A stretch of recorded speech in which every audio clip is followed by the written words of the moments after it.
네, 국가직 7급 시험 치고 오신 수험생 여러분들 모두 고생 많았습니다. 자, 일단 행정학만 놓고 보면 상당히 쉽게 출제가 됐기 때문에 여러분들이 뭐 행정학에서 어려움을 겪었다거나 점수가 크게 떨어질 일은 없었을 것 같습니다. 일단 뭐 20문제 정도는 기출문제 있었던 게 그대로 나오거나 아니면 뭐 기출문제 있었던 거 또 모든 강의에서 다 배우고 그런 아주 여러분들이 반복적으로 배우고 기출문제에서도 봤던 것들을 바로 고르거나 소거하면 정답이 나오는 그런 문제들이었고 제가 시험 직후 총평에서는 이걸 21문제 정도로 잡아 놨는데 그래도 뭐 제 입장이 아닌 최대한 수험생 입장에서 판단을 해야 되기 때문에 수험생 입장에서 그동안 그래도 충분히 어 앞에 커리큘럼과 이론 강의, 기출 강의, 기초들이 잡혀 있고 기출 해독이 충분하다고 쳤을 때 그 정도 합격권에 있는 수험생이라고 최대한 빙의하면은 수험생 입장에서 한 20문제 정도. 근데 제가 처음에는 21문제로 잡았다라고 그랬죠. 그러면 그 말은 한 문제도 쉽게 풀 수 있었던 문제라는 소리가 되겠죠. 근데 제가 최대한 수험생 입장 반영해서 한 문제 줄였습니다. 아무튼 20문제 정도는 여러분들이 무조건 맞춰주셔야 되겠고 5문제 정도가 조금 생소한 게 섞여 있긴 했으나 이번에는 거의 다 해결이 가능했던 문제들이었습니다. 다 강의에서 배웠던 내용이거나 아니면 기출문제에 있는 것들을 소거하면서 그리고 뭐 객관식 행정학 문제풀이에 뭐 이건 행정학뿐만 아니라 모든 객관식 시험에서 자기가 잘 모르는 게 섞여 있을 때 뭐 기본 아닙니까? 아는 선지를 일단 소거하고 그리고 남은 선지 예를 들어 2개가 남았어. 그중에서 뭐 가장 정답을 고르는 거죠. 근데 비교해 보면은 딱 둘만 놓고 비교하면은 뭐가 더 틀렸는지 뭐가 더 옳은지 그래도 정답을 고를 가능성이 훨씬 높아지죠. 이건 뭐 모든 객관 시험에서 실전에서 무조건 써야 되고 그전에 미리미리 훈련해서 가야 되는 그리고 뭐 누구나 따라할 수 있는 그리고 본인의 실력보다 모든 과목에서 한 문제, 두 문제를 더 맞출 수 있는 평균 5점, 10점이죠. 그런데 무조건 해야 되는 실전의 기본적인 문제풀이 요령이죠. 근데 뭐 이렇게 대처가 가능했던 문제들이었다. 그래서 이번 시험은 7급인데 올해 9급들 올해 9급들 많이 어려웠죠. 9급 시험보다도 난이도가 조금 떨어집니다. 그래서 7급 시험은 조금 더 경쟁도 치열하고 실력들도 더 높고 그러니까 경쟁자들의 실력도 높고 공부도 더 열심히 하고 그런 와중에 시험도 약간 쉬웠기 때문에 그래도 92점 정도는 맞아 주셔야 다른 수험생을 앞서는 점수다라고 할 수 있습니다. 그러니까 뭐 절대적인 점수가 중요한 게 아니라 난이도에 비해 점수 난이도에 비해 점수 어느 정도 맞아줘야 되냐 이게 중요한 거 아닙니까?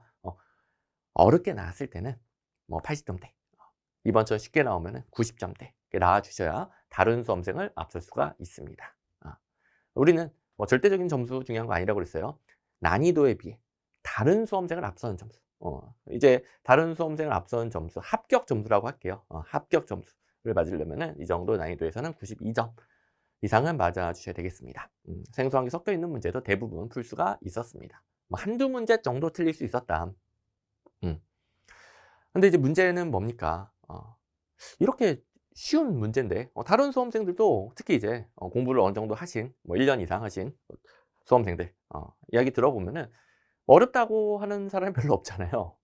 생소한 이론이나 개념이 조금은 섞여 있었지. 그렇지만 뭐 행정학 범위는 무한정하기 때문에 어쩔 수 없는 거고요. 뭐 10년, 20년 공부해도 무조건 처음 보는 거 당연히 섞여 있고요. 근데 그럼에도 불구하고 다들 이게 쉽다라고 병을 하고 또 저도 다른 수험생을 그 와중에 앞서려면은 상당히 높은 기준을 제시했죠.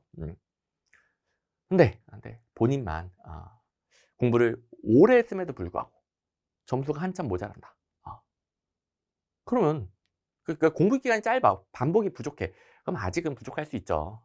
근데 그게 아니라 정말 오래 공부했고 행정학에 시간 투자를 많이 했음에도 불구하고 요 정도 난이도에서 90점에서 한참 모자란다. 70점. 이렇게 한참 모자란다. 그러면 잘못 공부한 거죠. 그동안 고생은 많이 했지만 이게 잘못 공부했다는 게 공부를 열심히 안 했다가 아니라 열심히 했음에도 불구하고 이 우리 시험 객관식 행정학 시험 문제로 나오는 거. 뭐 시험 문제 해결에 필요한 거, 이 부분과 상관없는 엉뚱한 공부를 했다는 소리가 되겠죠. 얼마나 억울합니까? 남들 다 쉽다라고 하고 점수 높은데 본인은 열심히 안 한 것도 아니야. 열심히 했음에도 불구하고 점수가 낮아. 얼마나 억울합니까? 자, 지금까지는 너무너무 억울할 수 있겠지만 지금부터가 중요한 겁니다. 지금부터가. 나도 이제는 객관식 행정학 시험 문제로 나온 것에 집중해서 이 시험 문제를 해결, 그것도 쉽게 쉽게 해결, 빠르게 그 짧은 시간 동안 해결, 그러니까 정답을 구하는 그런 공부를 할 수 있게끔 지금부터 방향을 제대로 잡으시면 되는 겁니다. 자, 그리고 이제 해설 강의 듣는 분들은 아무래도 조금 자기가 부족한 부분이 있어서 듣겠죠. 그리고 아직 한 발 남았습니다. 지방직 7급이 최종 목표이신 분들도 있으니까 이번 시험에서 연습도 해보고 부족한 부분을 찾아서 최종 목표 아직 한 발 남았어요. 지방 7급 여기 또 합격을 해야 될 거 아닙니까? 그러면 우리 제가 죄송합니다. 제가 여러분들 뭐 고생한 것들, 여러분들 그동안 공부하면서 겪은 여러 가지 심리적인, 정적인 뭐 어마어마한 문제들, 그리고 시험 보느라 고생했다 이런 뭐 위로와 격려 해줄 수도 있겠지만 우리한테 제일 중요한 건 합격 아니겠습니까? 여러분들이 지금 겪고 있는 모든 문제는 합격하면 다 해결이 됩니다. 99%의 문제는, 그러니까 수험생의 고민 중 99%는 합격하면 다 해결이 돼요. 근데 합격을 하기 위해서는 정말 냉정해야 돼요. 냉정하고 최대한 객관적으로 본인의 실력, 본인의 문제점을 분석하고 거기에 대해서 뭐 상처받고 누가 막 뭐라고 했을 때 마음 아프고 하기 싫어지고 그런 게 아니라 도대체 도대체 그렇게 시험 공부를 하는데 당연히 부족할 수 있죠. 당연히 그동안 좀 잘못 공부해서 점수가 낮을 수 있죠. 그런 시행착오는 당연히 겪을 수밖에 없는 거예요. 뭐 합격생들도 다 그 정도는 겪었던 당연히 겪어야 되는 코스인데 그런 너무 당연한 합격 과정 중에 아직 부족한 상태일 뿐인데 앞으로 계속 부족한 게 아닌데 그럴 때마다 멘탈이 흔들려서 할 맛이 안 나면 도대체 어느 세월에 합격을 합니까?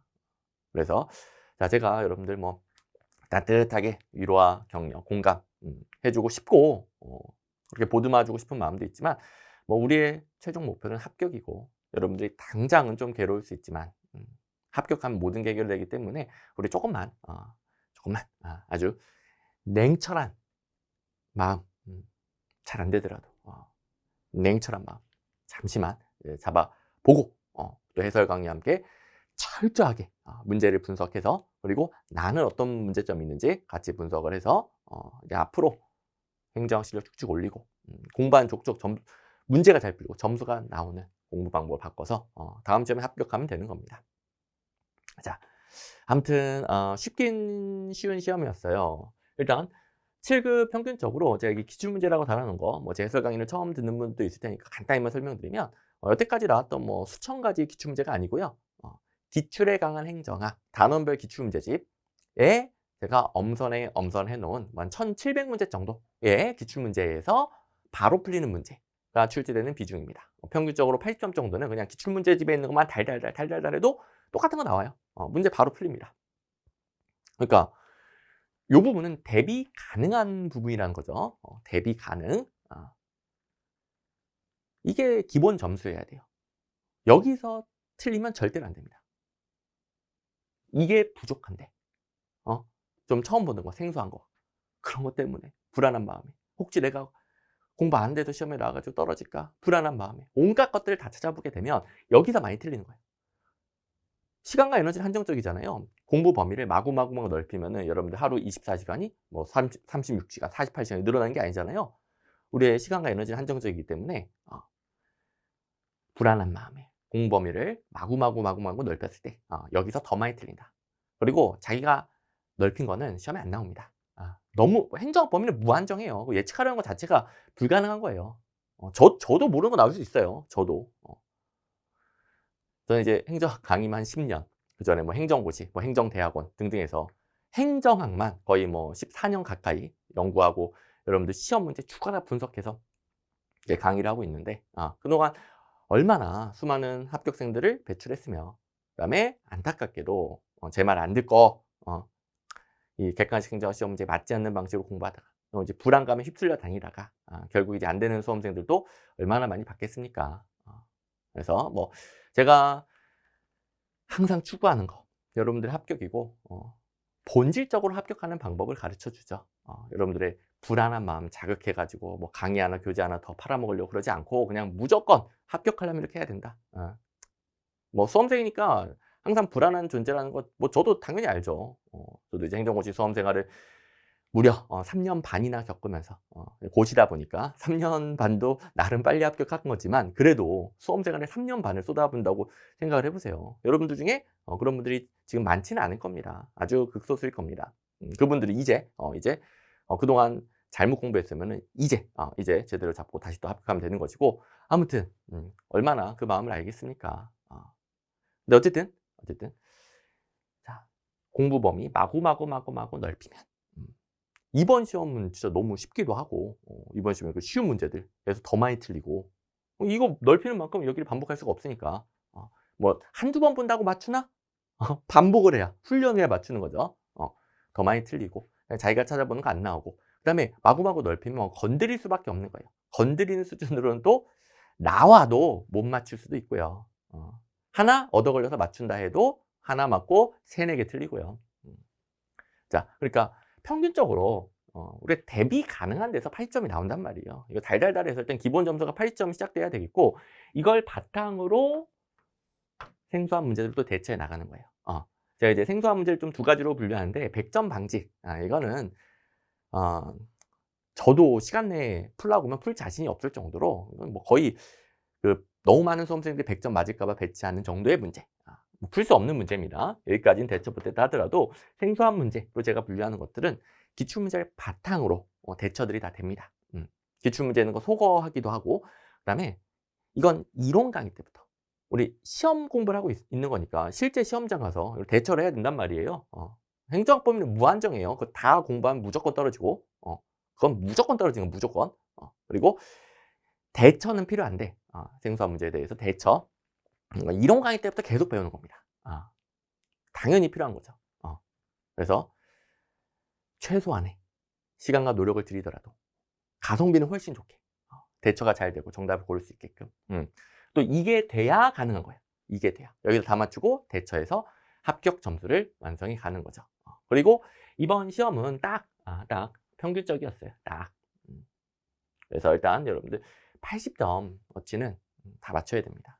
또 제가 살짝 고민했다고 그랬죠. 사실 한 84점어치 정도는 꼭 맞춰주셔야 됩니다. 그리고 자 100점 방지가 없었어요. 이건 뭐 이 말은 제가 생소한 문제로 분류하는 것들은 생소한 개념 이론들이 섞여 있지만 여러분들이 그동안 강의에서 배웠던 거, 기출문제 있는 거 그리고 제가 이론 강의 때부터 각종 모의고사들로 다 연습시켜준 대체 요령으로 풀 수 있었다는 소리가 되겠죠. 그래서 실질적인 만점은 100점도 가능했다. 이번 시험 100점도 가능한 시험. 그래서 좀 난이도가 어렵진 않았고 그래서 고득점은 자, 여기서 한 2문제 정도는 틀릴 수 있다라고 봐요. 그래서 92점, 제가 이제 고득점이라고 잡는 것은 다른 수험생을 앞서는 합격 점수, 이 점수 절대적인 점수 자체가 중요한 게 아니라 이 시험에서 이 난이도에서는 그래도 92점을 넘어야 고득점이라 할 수 있다라는 거죠. 어려우면 당연히 이 기준이 떨어지겠지. 모든 수험생의 점수가 떨어지니까. 근데 어쨌든 이제 이번 시험 쉽게 나와서 여러분들 뭐 아이 선생님 이렇게 쉬운 시험에서 왜 이렇게 서론이 깁니까? 이럴 수 있겠지만 이게 난이도는 당연히 들쑥날쑥한단 말이에요. 또 다음 시험 어떻게 될지 모른단 말이에요. 이번 시험이 쉬웠다고 해서 또 쉬운 거에만 매몰되면 안 되고 어렵다고 해서 어려운 거면 매몰되면 안 된단 말이에요. 그러니까 제가 강조하고 싶은 거는 난이도는 어차피 들쑥날쑥하고 우리는 쉽게 나오든 어렵게 나오든 합격 점수를 따야 돼요. 쉽게 나오든 어렵게 나오든. 그리고 제가 가르쳐 주는 게 쉽게 나오든 어렵게 나오든 무조건 다른 수험생을 앞서서 합격하는 본질적인 방법이라고요.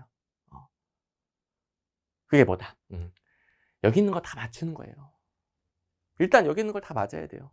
그리고 이게 되면은 우리 그동안 훈련했던 것을 바탕으로 대처가 된다.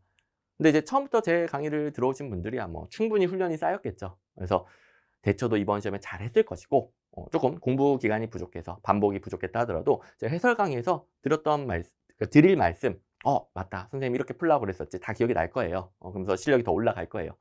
근데 그동안 행정학에서 많이 고생하고 헤매다가 뒤늦게 저를 찾아오신 분들, 해설 강의를 저를 처음 접하신 분들도 있을 텐데 그분들은 오랫동안 훈련한 거에 비해서는 조금 이제 바로바로 못 받아들이고 바로바로 좀 써먹기 어려울 수 있겠지만 그래도 해설 강의에서 제가 몇 가지 또 챙겨 드리는 거 그걸 일단 듣고 어떻게든 아둥바둥 실천하려 노력하면은 최대한 따라잡을 수 있습니다.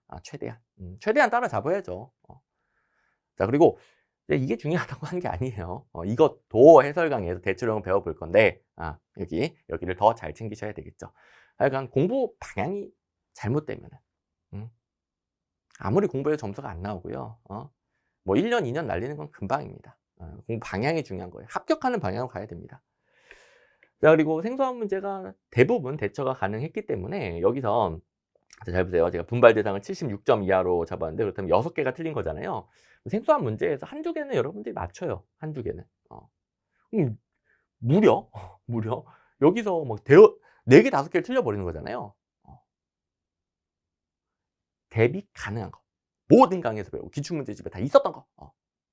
거기서 틀려버린 거니까 공부 방향이 명확하죠. 이 분발 대상이신 분들은 절대로 딴 생각하면 안 돼요. 특히 이 20문제에서 본인이 1개, 2개, 3개, 4개, 5개 많이 틀리면 많이 틀릴수록 절대로 다른 데서 합격 점수를 찾으면 안 됩니다. 이거 먼저 제대로 챙겨야 돼요. 그리고 이제 이게 어느 정도 됐을 때 제가 드리는 각종 모의고사 또 지방 7급을 대비한다. 지방 7급 쌍둥이 모의고사 다 또 각각 나오죠. 쌍둥이 모의고사는 국가직, 국급, 지방직, 국급, 국가직 7급, 지방 7급 각각 최적화된 모의고사고 등등으로 이것도 챙기고 대처 요령도 챙기고 자 마지막까지 이렇게 쥐어짜내 봅시다. 마지막까지 할 수 있어요.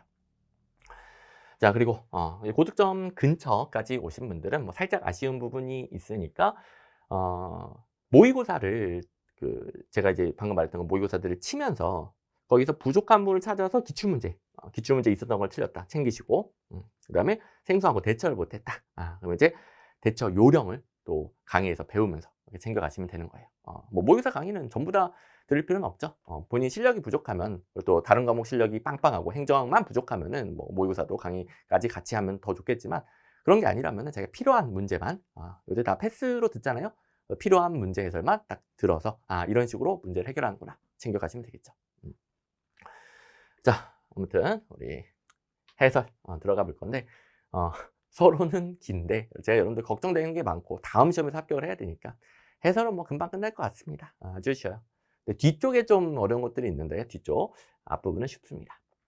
자, 우리 단원별 분포에서 특이하게 이번엔 조직이론이 좀 많이 안 나왔죠. 인사이론 많이 나오고. 근데 뭐 이런 경향성은 들쑥날쑥한 겁니다. 행정학 총론도 오랜만에 많이 나왔네요. 보통 이제 정책이론이 좀 많이 나오는 편인데 살짝 특이했다. 하지만 이거는 뭐 계속 이어지는 경향성은 아니다. 우연. 자, 1번부터 보시면 윌슨의 규제정치 이론에서 수입 규제가 유발하는 정치 경제적 상황은 이건 뭐 5초 문제죠. 수입 규제 새로 나온 사례도 아니고 기출문제 집에 그것도 제가 뭐 1700문제 정도로 추려놓은 기출문제 집에 2번이나 나오는 사례입니다. 가장 대표적인 고객 정책의 사례고요. 이런 뭐 내용과 상관없이 그냥 기계적으로 5초면 푸는 문제고 뭐 이런 문제는 제가 내용 설명은 자세히 하진 않고요. 2번 문제랑 기출문제집의 문제를 제가 비교를 다 해줍니다. 제 해설 강의 처음 보시는 분들은 제가 일일이 다 비교를 해주거든요. 그 이유가 기출문제 다 있었던 거, 대비 가능했던 거 이걸 먼저 챙겨야 된다. 대비 가능하고 대비하기도 쉬워요. 똑같은 거 계속 나옵니다. 계속. 이걸 먼저 챙겨야 그러니까 제가 이러면 이제 기출문제만 보면 되나요? 이렇게 또 오해하지 마시고 기출문제 있는 것부터 제대로 챙겨야 일단 기본 점수가 남들과 차별화되고 80점 이상부터 시작을 하고 이걸 바탕으로 생소한 문제 대처할 수 있다고요.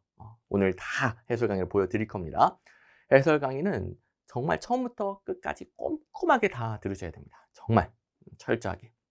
그래 여러분들이 해설 강의가 제가 좀 긴 편인데 뭐 1시간 반 정도 투자해서 합격 기간 1년 반이 줄어듭니다. 과장 아니에요. 이제 1년 반 합격 기간을 줄일 수 있어요. 그러니까 1시간 반 절대 길다고 생각하지 마시고 선생님 서론이 너무 길어요. 그러지 말고 자, 뒤로 가면 뒤로 갈수록 그냥 빨리 문제풀이에 집중할 거예요. 근데 이제 꼼꼼하게 처음부터 끝까지 잘 들어야 여러분들에게 변화가 생깁니다. 여러분들이 자체가 시험 공부 방법 자체가 바뀝니다. 그래야 점수가 바뀌고 합격생으로 바뀌는 거예요. 아무튼 이렇게 제가 일일이 다 비교를 해주고요. 올해 시험이니까 25년도 대비로 새로 나온 기출예강 행정화 말고 올해 시험 대비 24년도 작년에 출간된 그러니까 올해 시험을 대비하기 위해 만들어왔던 24년도 기출예강 행정화 문제랑 여러분들이 그걸로 공부했을 거 아니에요? 그리고 저랑 같이 안 했다 하더라도 다 여러분들이 봤던 기출문제일 겁니다. 이런 기출문제랑 올해 시험에 얼마나 똑같이 나왔는지 다 비교를 해줘요. 이것부터 철저하게 느껴야 돼요. 왜냐하면 수험생 입장에서는 기출문제 파악이 덜 돼 있으면은 나는 처음 보는데 기출문제도 본 적이 없는데 그렇게 오해할 수 있단 말이에요. 물론 뭐 이건 다 봤죠. 이거 모르는 사람 없을 거 아니에요. 근데 1번이니까 좀 설명을 드리는 것이고 여러 문제를 보다 보면은 나는 기출문제 못 본 것 같은데 이럴 수 있어요. 근데 다 있었다라는 것을 확인하고 뼈저리게 느껴야 여기서 합격 점수를 얻는 거구나. 엉뚱한 데서 합격을 찾으면 안 되는구나. 우리 엉뚱한 길로 빠지는 순간 바로 억울해지게 되는 겁니다. 열심히 공부하고도 점수가 안 오르는. 그러지 않도록 방향을 철저하게 잡는 거고요. 우리 기출예강 행정학에서 윌슨의 규제정치 모형 중 제가 마지막에 놓은 문제인데 여러 시험에서 이런 형태로 각 정치 상황 주고 사례 매칭한 문제들이 나왔어요. 그리고 이 문제 말고도 다른 문제에서도 수입 규제가 있다라고 그랬죠. 자, 아무튼 이 문제가 거의 윌슨의 규제정치형 공부할 수 있는 끝판왕 문제. 왜냐하면 기억에서 그러니까 이 박스에서 개념도 알아야 어떤 정치 상황인지 알 수 있고 사례도 알아야 매칭할 수 있는 문제. 완전 뭐 기본서죠, 기본서. 기출문제가 완전 기본서예요. 이걸 연습을 했다면 예를 들어 기억, 비용은 다수인에게 퍼집니다. 편익은 대단히 크지만 소수에게 집중됩니다. 이러면 고객정치잖아요, 고객.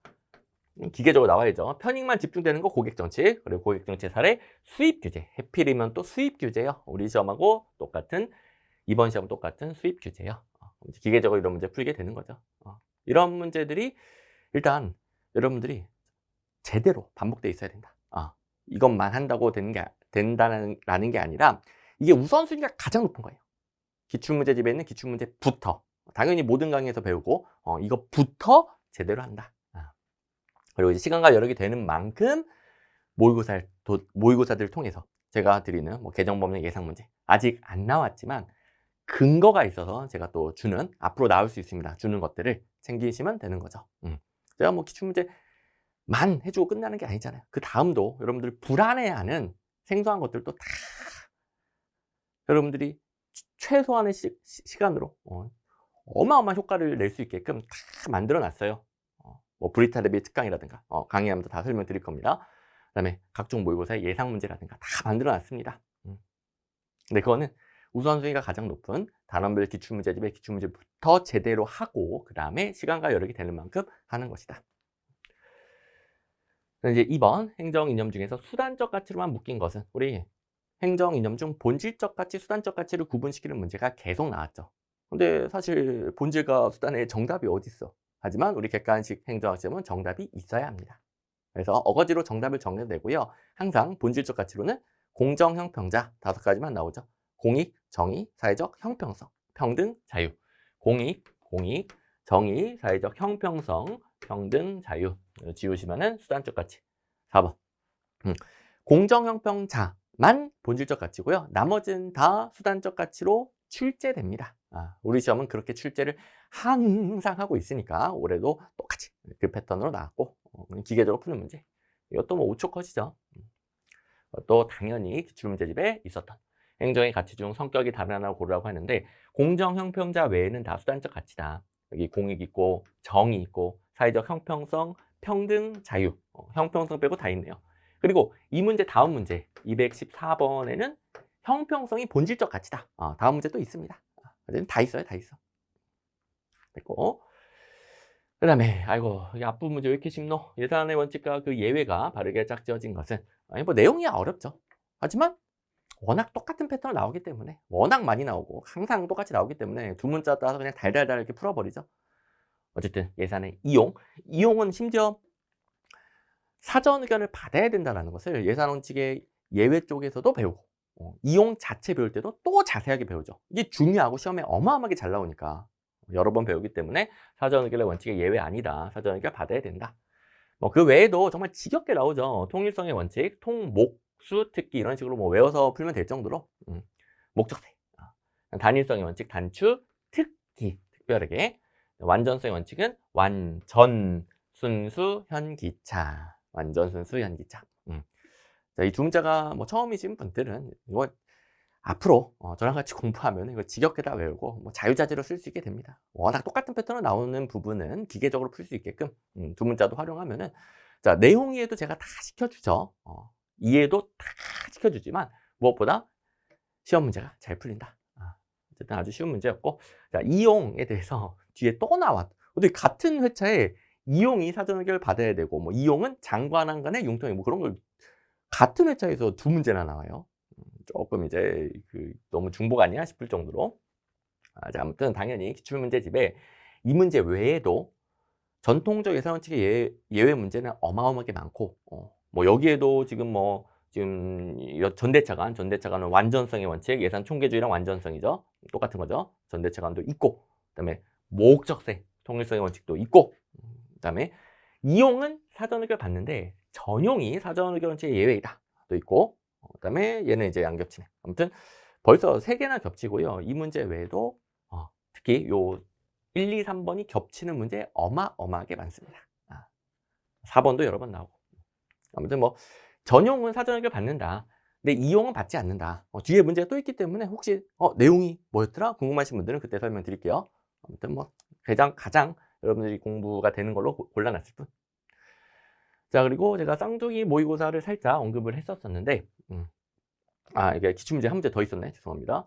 이거 같은 경우에는 뒤에 나온다. 이제 이용에 대해서 국회에서 승인을 받아야 됩니다.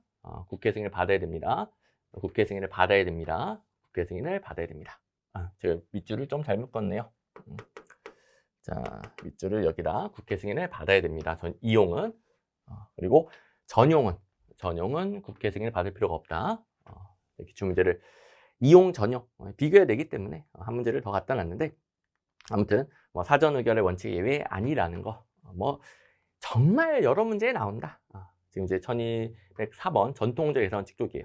그다음에 1407번 여기는 예산 집행의 신축성확보 쪽이에요. 2번 나온다. 이제 보여주기 위해서 이제 갖다 놨네요.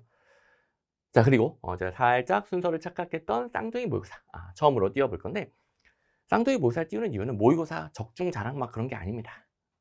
쌍모 아시는 분들 아시겠지만 왼쪽 문제 뭐예요? 기출문제. 국가직 7급 쌍둥이 모의고사는 국가직 7급 기출문제. 국가직 7급은 21년도부터 25문제로 바뀌었기 때문에 160문제가 아니라 175문제겠죠? 아무튼 국가직 7급의 기출문제 175문제를 일일이 하나 변형해서 만든 모의고사로 구성이 됩니다. 근데 이제 과거에 25문제가 아니었던 시절도 모의고사니까, 실전 모의고사니까 제가 5문제를 추가해서 25문제씩을 맞춰놨어요. 그러면은 총 8회거든요. 8회에다가 25문제 하면 200문제죠. 그래서 국가직 7급 기출문제 175문제랑 제가 보너스로 주는 25문제에서 200문제. 그리고 국가직 7급 최신 기출문제 175문제를 일일이 변형한 모의고사 175문제. 이걸 이제 하나하나 비교하면서 공부할 수 있게 만들어놨습니다. 그러니까 기출문제 제가 쌍모를 띄우는 이유는 이거예요.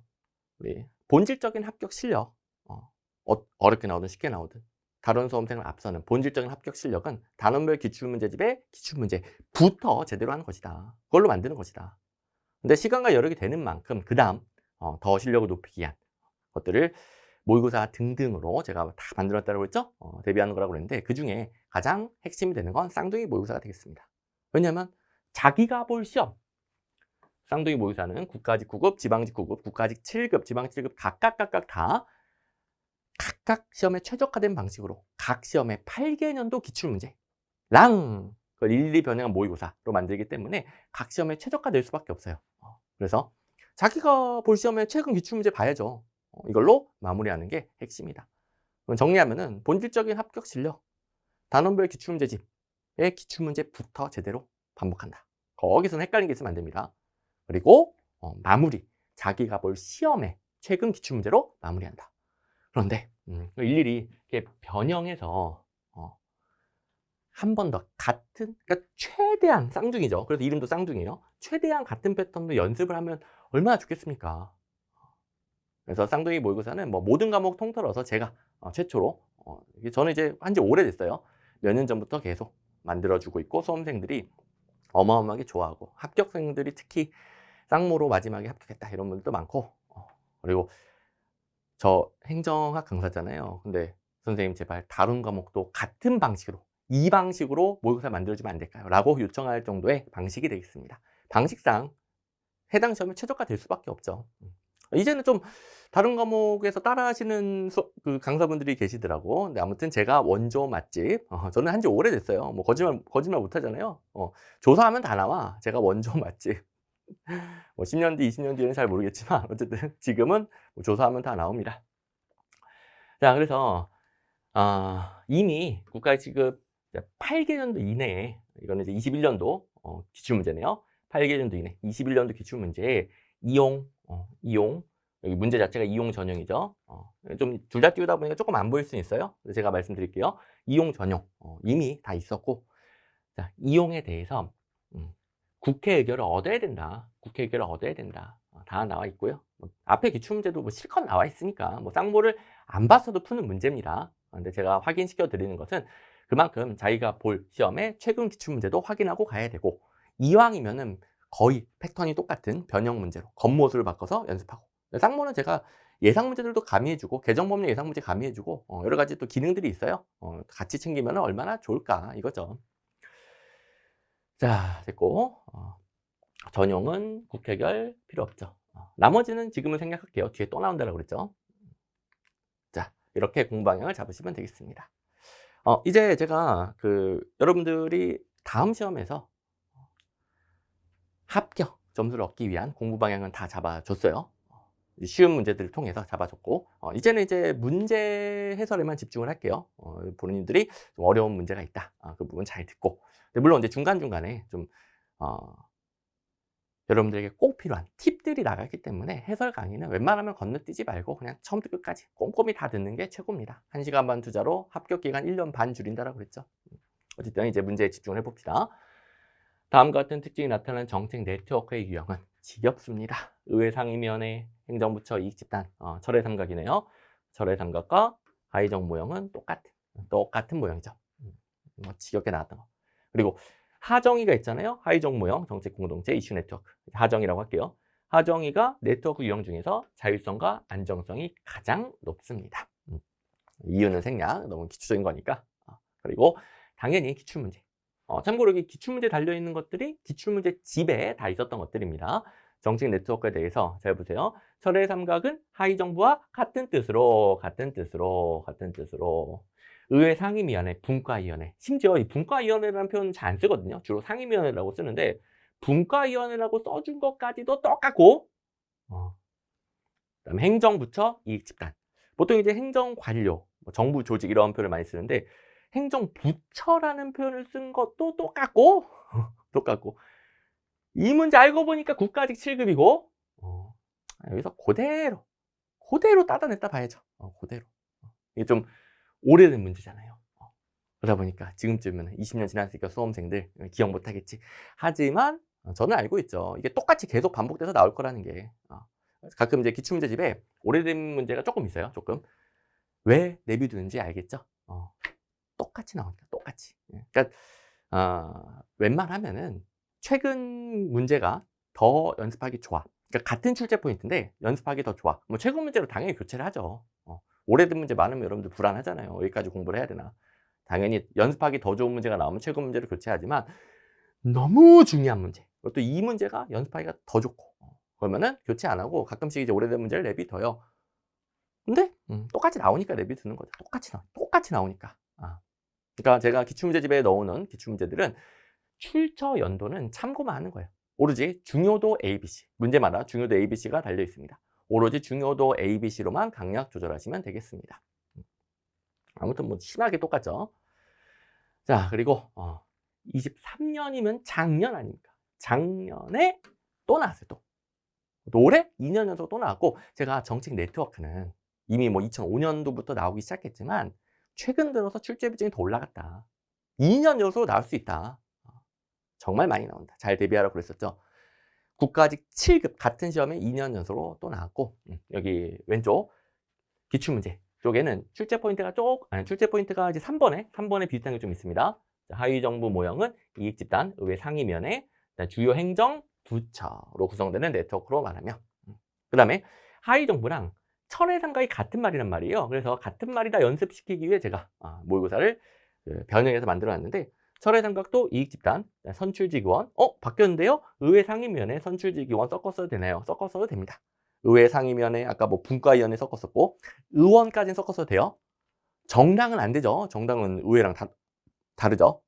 어쨌든 의원까지는 섞었으니까 제가 섞어 쓸 수 있는 표현들을 오른쪽에 싹 다 정리해 준 거예요.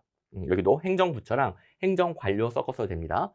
이게 뭐 잘 안 보이겠지만, 의회 상임위원회랑 의원, 그다음에 행정부처랑 행정관료 섞어서 된다. 그래서 이제 옳다 공부할 수 있게끔 만들어 놨고요. 뭐 그러면 지금 문제에 있는 것들이 뭐 기출문제도 있고 마무리로 봐야 될 쌍모에도 있고 뭐 쌍모에서 참고로 이번 시험 25문제 중에서 11문제가 이런 식이에요. 쌍모에 있는 걸로 바로 풀리는 거 11문제. 11문제. 얼마나 그러니까 마지막에 이 11문제 그 쌍모 제대로 보고 갔으면은 시험장에서 11문제를 기계적으로 푸니까 생각하면서 풀 문제들도 있으니 그 생각하면서 풀 시간도 벌고 얼마나 좋겠습니까? 물론 이제 이미 다 기출문제 있는 것들이에요. 여기서 빠삭하게 파악이 됐었어야 됐는데 마지막에 한 번 더 보면은 그만큼 기억에 잘 남고 문제 적용이 잘 되는 거죠. 자, 그리고 보시면 이게 안정성이 높다, 자율성이 높다. 기출문제 쪽에 안정성이 높다라고 되어 있는데 자율성 높은 것도 잘 나오거든요. 안정성과 자율성. 모의고사 쪽에는 자율성으로 바꿔놨고 둘 다 높고요. 안정성과 자율성. 뭐야? 이번 시험 문제? 이번 시험 문제 안정성과 자율성 높다. 이것도 잘 내고 이것도 잘 내니까 제가 모의고사 쪽에는 자율성 넣어놓은 거죠. 정말 소름 돋죠. 뭘 소름이 돋습니까? 제가 잘한 게 아니라 그냥 기출문제 다 있는 것들이에요. 그냥 기출문제집에 문제 빠삭하게 보면 다 나와요. 다 나와. 이거 뭐 제가 잘했다고 생색내는 게 아닙니다. 기출문제 다 있는 것들이요. 됐고. 그 다음에 이제 5번. 뭐 미친 듯이 나오는 패턴이고 너무 쉽죠. 이건 공짜죠. 정답률이 90%가 넘어가는 문제입니다. 행정학하다 보면 공짜가 되는 내부 통제 방법. 이 중에서는 감사원밖에 없고요. 헌법재판소 사법부죠. 외부. 국회 입법부죠. 외부. 주민 참여, 시민 참여. 선생님 제도면 내부 아닌가요? 주민들이 제도에 직접 참여한단 말이에요. 주민 참여로 들어갑니다. 외부. 또 기출문제집에도 내부 통제 물어보면서 감사원 있고 뭐 헌법재판소 국회 땡도 있고요. 그다음에 8개년도 국가의 7급에 또 있었어요. 쌍모에 또 있고 내부 통제 물어보면서 입법부 땡, 사법부 땡, 시민, 뭐 시민이나 주민이나 시민에 의한 통제 땡 다 있고요. 감사원도 있어요. 여기 감사원 맞고 그 다음에 저희 모의고사로 또 헌법재판소 사법부의 예시로 헌법재판소 땡 이렇게도 하나 더 있네. 보너스가 있네요. 이렇게 나머지는 생략. 6번 정책정 이원론에 대한 설명을 옳지 않은 것은 구분 문제보다도 앞부분은 너무 쉬워요. 자, 완전 기초 문제 3번에 행정의 정책 형성 기능, 정책 결정이죠. 강화로 인해 기능적 행정. 기능적 행정이 무슨 말인지 몰랐다 하더라도 행정이 정책 형성, 결정 기능 한대요. 정책정 1원론 땡 하시면 되겠고 잘 안 쓰는 표현인데 정책정 1원론처럼 행정이 정책 자체를 결정한다. 이 부분을 강조할 때 기능적 행정학이라는 표현을 많이 씁니다. 목표를 결정하고 목표를 결정부터 달성하는 것까지 전부 다 한다는 의미에서 기능적 행정. 참고만 하시면 되겠고 중요한 건 여기. 저 표현 몰랐어도 중요한 건 여기. 자, 그리고 정책행정 이원론의 기본, 역관주의 폐해를 극복하기 위해 대두됐고요. 그래서 부패한 정치로부터 행정을 분리시켰죠. 우드로 윌슨이 정치로부터 행정을 분리시켜서 행정을 경영처럼 이해했죠. 능률적인 집행과 관리, 경영의 영역으로 규정을 했습니다. 이건 너무 쉬우니까 넘어가고. 자, 기출문제집에 이 문제 들어가 있어요. 정책행정 이원론에 대해서 4번에 행정의 정책 결정 형성. 형성이 결정인지 몰랐다고요? 강의에서도 배우지만 기출문제 다 있습니다. 이 부분을 정당화했다. 1원론 땡이고요. 나머지도 다 표현 거의 똑같고요. 읽진 않을게요. 그 다음에 22년도 국가의 7급이니까 당연히 쌍둥이 모의고사에 있었겠죠. 이 문제가 되겠습니다. 그리고 2원론으로 연습했던 거. 2원론과 1원론 내용을 바꿔서 땡으로 되잖아요. 그래서 1원론으로 바꿨을 때 이론론을 바꿨을 때 어떻게 매칭이 되는지 바꾸면 땡 연습할 수 있게 만들어 놨고, 그 다음에 이 문제는 방금 본 문제고, 그 다음에 4번을 보시면 역간주의 폐해를 극복하기 위해, 역간주의 폐해 극복은 일원론이 아니라 이원론이다. 일원론이 아니라 이원론이다. 역간주의 폐해 극복은 이원론도 같이 연습할 수 있게 만들어 놓으니까 요래 이렇게 합치면, 요래 합치면 이 올해 문제가 되네요. 똑같네. 됐고, 그 다음에 이제 7번, 이게 첫 번째 생소한 문제네요. 첫 번째 생소한 문제. 자, 생소한 문제는 제가 5문제 정도라고 그랬는데, 올해 문제는 5문제가 다 해결이 가능하다고 했어요. 물론 뭐 쉽다는 건 아니에요. 당연히 생소한 문제들이니까 쉽다는 건 아닌데 해결이 가능했다. 그걸 이제 이번에 요령을 배우시면 됩니다. 그리고 기출문제부터 제대로 하고, 마무리는 쌍둥이 모의고사, 지방 7급 대비로도 기출문제부터 제대로 하고 지방 7급 쌍둥이 모의고사 이렇게 공부계획 잡았죠? 그 사이에 시간과 여력이 안 돼. 이거 2개만 제대로 하는 거예요. 근데 시간과 여력이 되면 이제 제가 생소한 문제들을 알려주는 것들을 챙겨주시면 되는 겁니다. 자, 일단 요거는 대조효과, 대비효과, 대조효과 다 하는 거 아니에요. 후광효과, 연쇄효과 다 하는 거 아니에요. 일단 여기서 시작을 해야 돼요. 그러니까 제가 생소한 문제 대처도 단원별 기출문제집에 기출문제 있는 거, 모든 강의에서 다 배우는 거, 이걸로 시작한다고 그랬어요. 이게 안 돼 있으면 생소한 문제 대처가 안 됩니다. 이 기출문제 있는 것들을 소거하는 게 기본이에요, 기본. 자, 공격적인 성격의 소유자는 다른 사람도 공격적으로 보기 쉽다. 노조 대표와 관리층의 대표는 자신의 불신 감정을 다른 집단에게 전가한다. 이건 뭐 대조효과, 대비효과. 이거는 나는 잘했는데 다른 사람들이 다 너무 잘해가지고 내가 낮은 점수를 얻는, 대조해서 성적이 매겨지는 오류죠. 전혀 상관없죠. 후강, 연쇄효과는 한 평정 요소에 대한 긍정적인 평가가 다른 평정 요소에도 연쇄적으로 영향을 주는 거죠. 이건 뭐 평정 요소도 아니고 긍정적인 평가도 아니고 전혀 상관없죠. 연쇄효과, 후광효과에 대해서 조금 잘못 배우신 분들이, 선생님 긍정적인 평가가 긍정적으로 연결되는 것만 연쇄효과, 후광효과라고 하나요? 질문을 꽤 하시더라고. 연쇄효과, 후광효과는 한 요소에 대한 긍정적인 평가가 다른 요소에도 긍정적으로 영향을 주는 겁니다. 부정적인 부분은 상관없는 거예요. 됐고, 그럼 이제 여기서 골라야죠. 2번, 4번, 2번, 4번. 근데 이 문제는 그냥 이름에 힌트가 있어요. 여러분들 투사, 이게 어떤 오류인지 잘 모르더라도, 기대성 착오, 어떤 오류인지 잘 모르더라도 뭔가를 기대한다는 것과 뭔가 어딘가에 투사한다는 거, 더 어울리는 건 뭐예요? 뭐 기대하는 거 있나? 다른 사람에게, 다른 집단에게 투사한다가 어울리죠? 행정학은 이름에 힌트가 있어요. 이름에. 그래서 가장 기본은 모든 강의에서 배우고 기출문제에 있는 것을 먼저 소거한다. 그리고 2개 중에 가장 정답을 고르면 되는 거 아닙니까? 제가 처음에도 말했죠. 이게 모든 객관식 시험의 기본이에요. 자기가 아는 것, 다 배웠던 것을 소거하고, 그리고 남은 것 중에서 가장 정답을 고른다. 근데 가장 정답을 고를 때 2개만 있기 때문에 비교가 되는 거예요. 여러 개면 비교가 안 되지. 근데 2개만 있기 때문에 가능한 거고요. 문제마다 여기서 뭐가 더 가장 정답인지 고르는 요령은 다 다르겠죠. 하지만 오늘만 해도 예시 몇 개를 볼 거고, 이거 여러분들 충분히 할 수 있다는 거 알겠죠? 뭔가를 기대함으로써 나타나는 오류랑 투사함으로써 나타나는 오류, 이 상황에 뭐가 더 어울립니까? 2번을 골라야죠. 몰라도 2번 골라야죠. 아무튼 투사 처음으로 출제가 됐습니다. 내용까지는 챙길 필요는 없어요. 이 기출문제 하나 정도 받으면서 그런 거구나, 이 정도만 이해하시면 되겠고, 제가 여러분들 시간과 에너지는 무한하다고 하지 않았습니다. 한정적이에요. 그러니까 모든 온갖 것들을 마구마구 넓히면 안 된다고 했어요. 이제 강약 조절을 철저하게 해주니까 이런 부분은 그냥 내용만 참고하고 문제풀이 요령 배우고 넘기시면 되겠습니다. 됐고요. 그다음에 생소한 문제는 기출문제 예시가 없겠죠. 처음 출제된 거니까.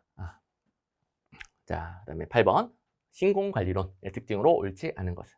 1, 2, 3번은 해석 안 합니다. 너무 기본.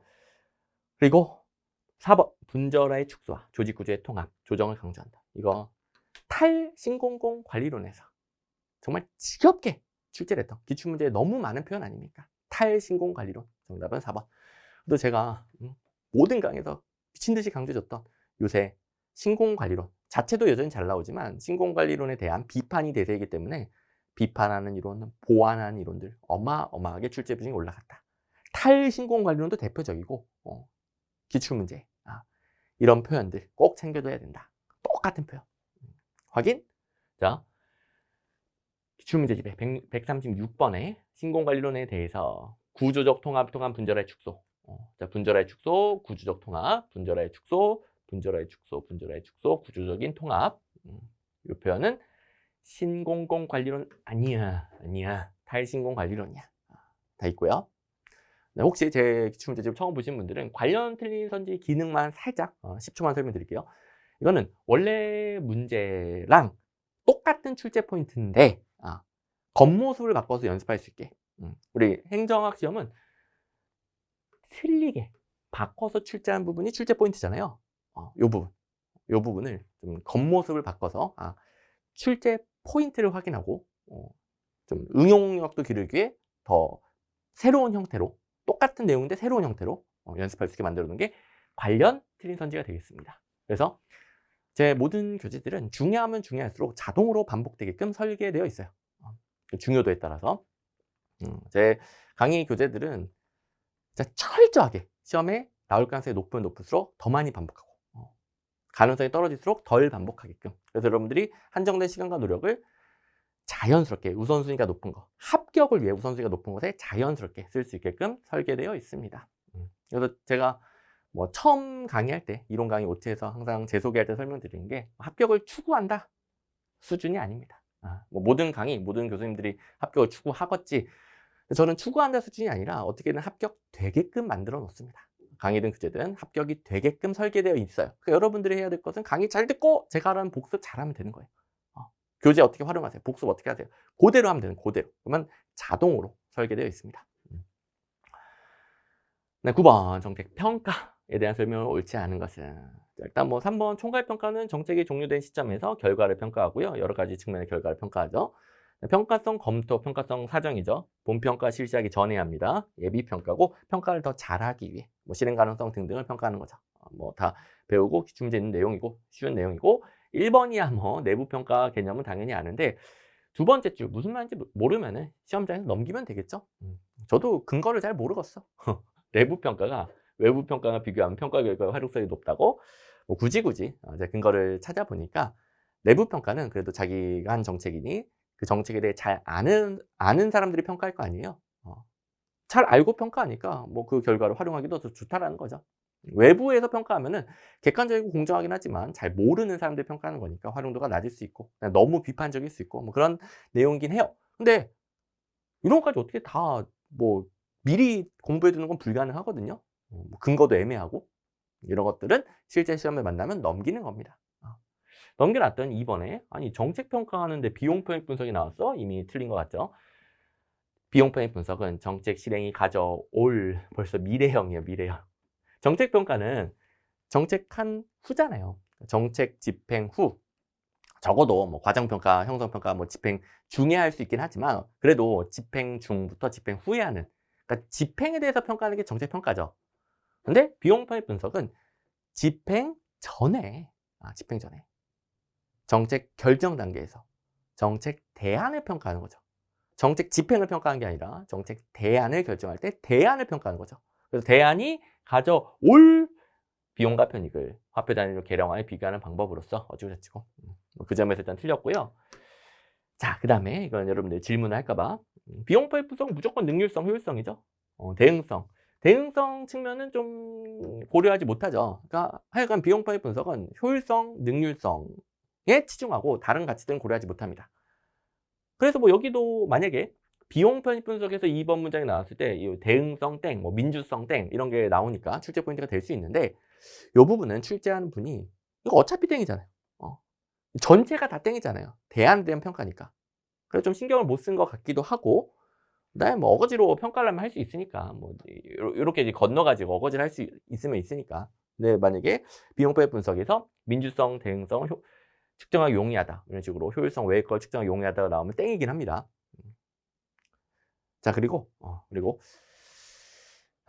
이 가능성은 좀 적은데 비용 편익 분석도 과거를 평가하려면 할 수는 있죠.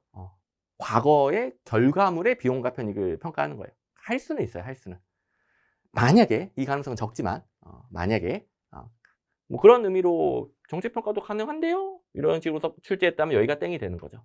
어쨌든 땡이다. 어쨌든 땡. 근데 둘 중에서 제가 처음 말한 출제 포인트의 가능성이 훨씬 높습니다. 저도 뭐 모르는 건 모른다라고 해야지.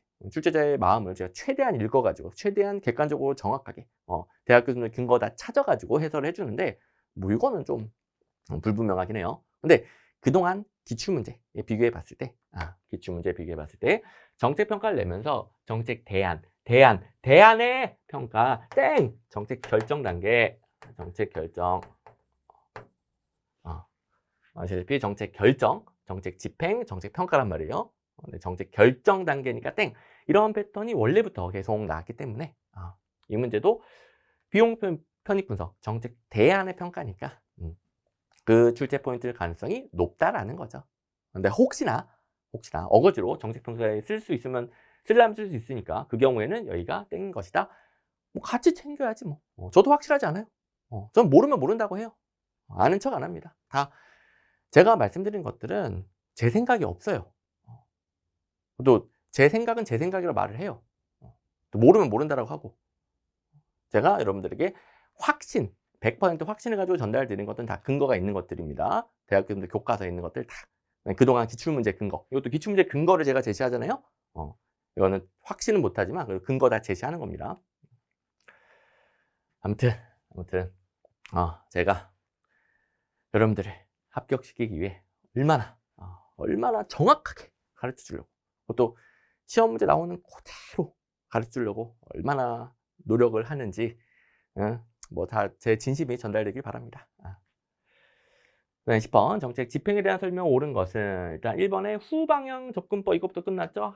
상향식 우리 상향식 후방향 하향식 전방향. 그래서 전하 후상 이렇게 두 문자까지 따서 외웠던 전방향은 하향식 후방향은 상향식. 그리고 내용도 정책 집행 현장에서 어찌고저찌고 상향식이 돼 있고 2번 정책 결정의 결과물인 정책 목표를 달성해 나가는 과정으로 정책 집행을 이해한다. 정책 집행은 그저 결정된 목표를 집행하는 과정이다. 하향식이 되겠죠. 문장이 좀 이상하긴 해요. 그러니까 여기다가 좀 바꿨으면 좋겠어. 정책 집행에 대하여 정책 목표를 달성하는 과정으로 이해한다. 이러면 좀 더 잘 읽히는데 뒤에 있어가지고 좀 안 읽히죠. 잘 읽어야 됩니다. 잘못 읽으면 이상하게 해석할 수 있어요. 그 다음에 4번 라카모르와 스모로드 정책 집행 유형에서 결정자가 정책을 결정하긴 했어. 결정자가 정책을 결정했습니다. 근데 거기에 대해서 집행자가 협상을 벌이면 협상이죠. 협상이죠. 제가 이 협상이라는 단어만으로 고르면 안 된다고 했어요. 협상을 어디서 하는지 봐야 돼요. 자, 결정자가 정한 정책에 대하여, 주로 정책 목표에 대하여 집행자가 협상을 벌이면 협상이야. 그런데 집행자가 정한 목표, 집행자가 정책을 다 정했어요. 집행자가 정한 정책 목표에 대해서 결정자한테 돈 내놓으세요. 도장 찍으세요. 이런 협상은 관료적 기업가요. 이거 제가 정말 피토하며 설명을 해줬죠. 두 개 협상이라는 단어를 고르면 안 되고 협상 나왔을 때 무조건 협상은 아니고 협상을 어디서 하는가.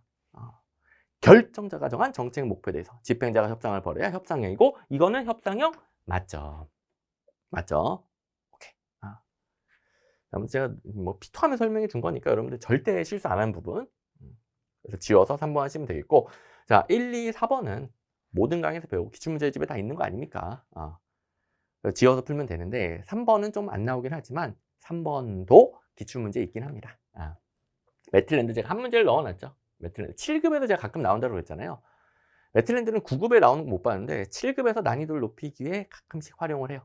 매틀랜드는 정책 목표의 모호성과 갈등 가지고 2x2 분석을 해서 4가지로 집행사항을 구조화했습니다.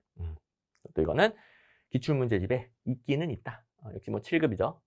매틀랜드가 모호성, 목표의 모호성과 갈등에 따라서 4가지로 분류했고요. 보너스 모호성이 낮다. 목표 모호성이 낮은 거니까 목표가 명확한 거예요. 그죠? 목표 모호성이 낮은 건 목표가 명확한 거죠. 명확하기 때문에 어쩌겠죠. 뭐 다 틀린 겁니다. 목표를 해석할 필요가 없죠.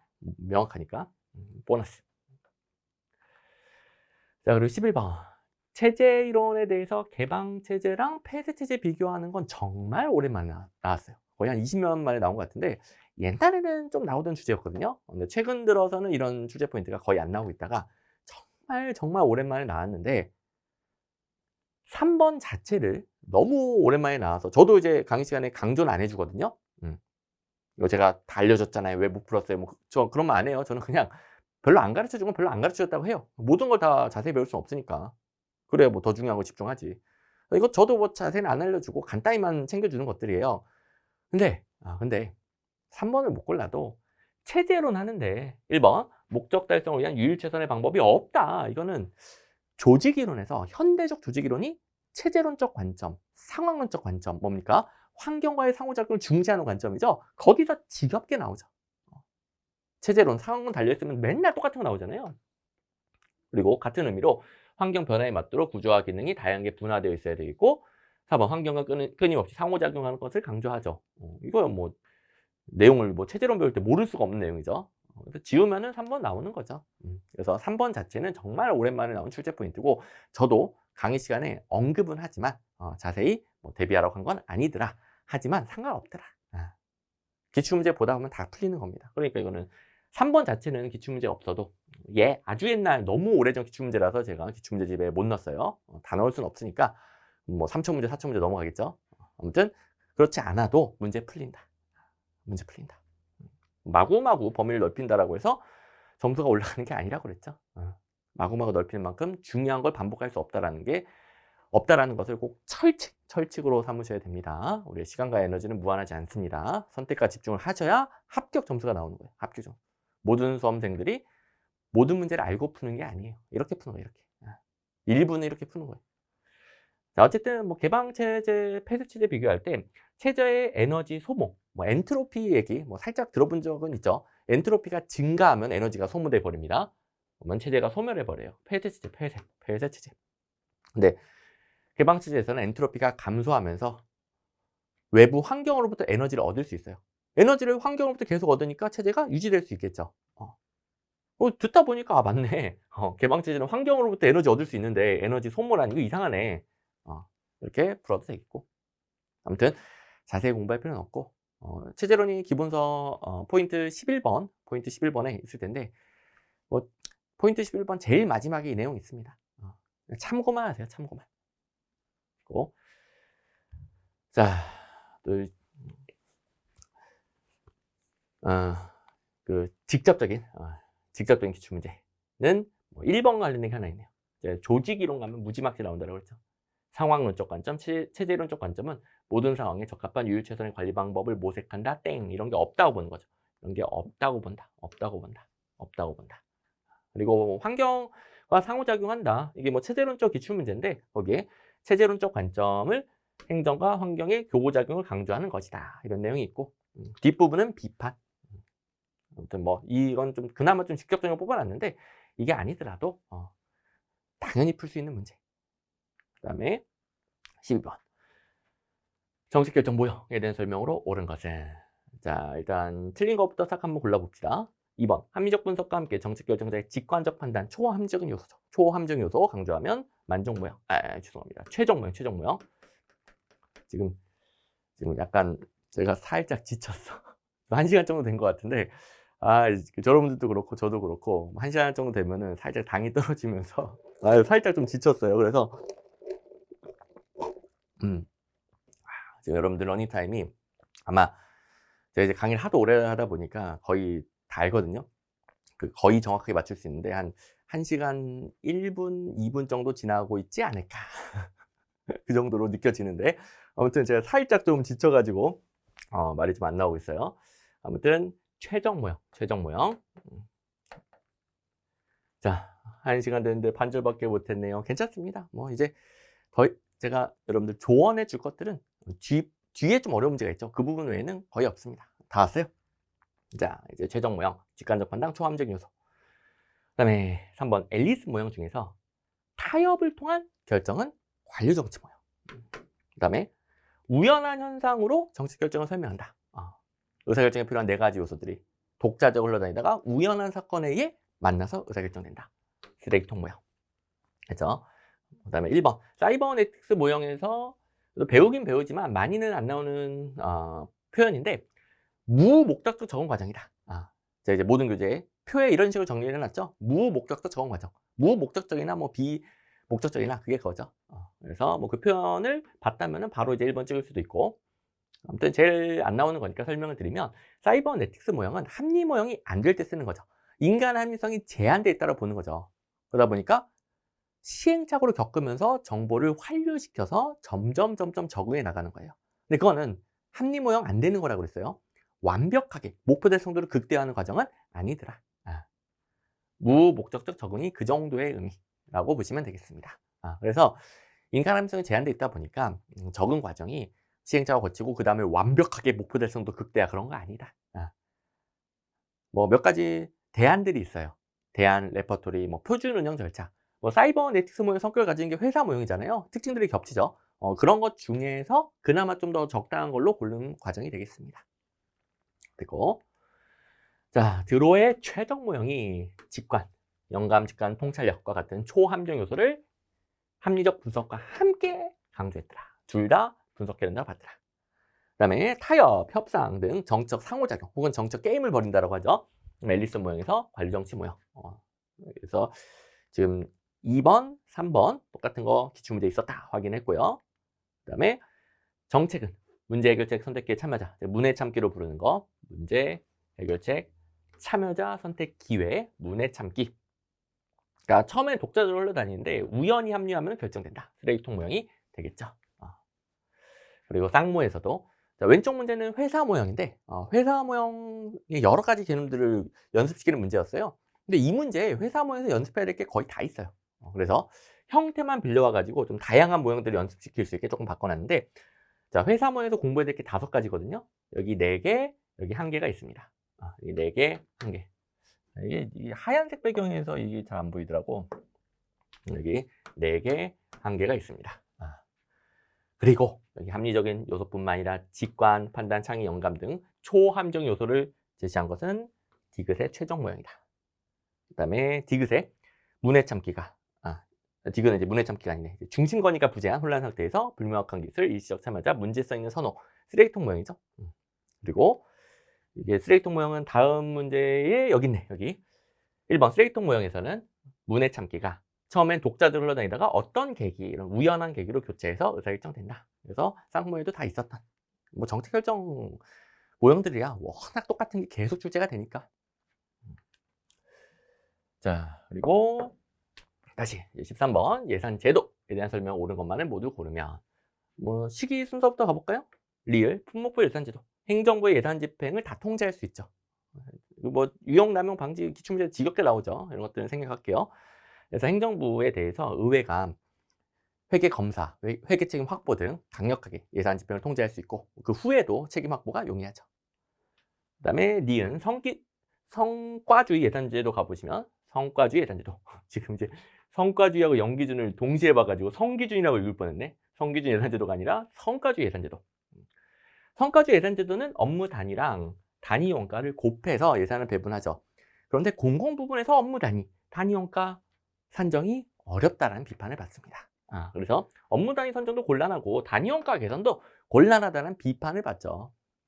그리고 그다음에 디귿 계획예산제도 의사결정의 집권화 계획예산제도의 거의 시그니처죠. 너무 집권화돼서 문제다. 그런 예산제도가 계획예산제도. 행정수반을 중심으로 장기적인 계획을 세우고 그걸 달성하기 위해 하향식으로 프로그램을 개발해서 예산을 배분하죠. 너무 예산 과정이 집권적이야. 민주주의 국가에 안 맞아. 너무 집권적이어서 엄청난 비판을 받았는데 집권화 완화라니. 그리고 목표 달성도를 극대화하는 총체주의적인 관점에서 계량적 분석을 어마어마하게 강조하죠. 공공 부분의 정책들은 계량화가 어렵다라는 비판도 받고요. 양쪽 다 틀렸습니다. 기업, 연기준 예산제도에서는 사업을 원점, 백지 상태에서 재검토한다. 이거는 기존에 했던 사업이라 하더라도 당연히 계속 가는 것으로 인정하지 않고 처음부터 다시 재검토합니다. 나머지는 뭐 보너스죠. 사업 담당자들이 자신의 사업평가 과정에서 위협을 느낀다. 자기가 담당하는 사업 없어질까 봐. 위협을 느낄 수 있겠죠. 어쨌든 니은, 디귿만 틀리고 기역, 리을이 맞았습니다. 역시 뭐 맨날 나오던 겁니다. 성과주의 예산제도에서 업무 단위뿐만 아니라 단위용가 계산 둘 다 어렵다, 어렵다. 기출문제 다 있었던 거 단점으로 둘 다 어렵다, 둘 다 어렵다.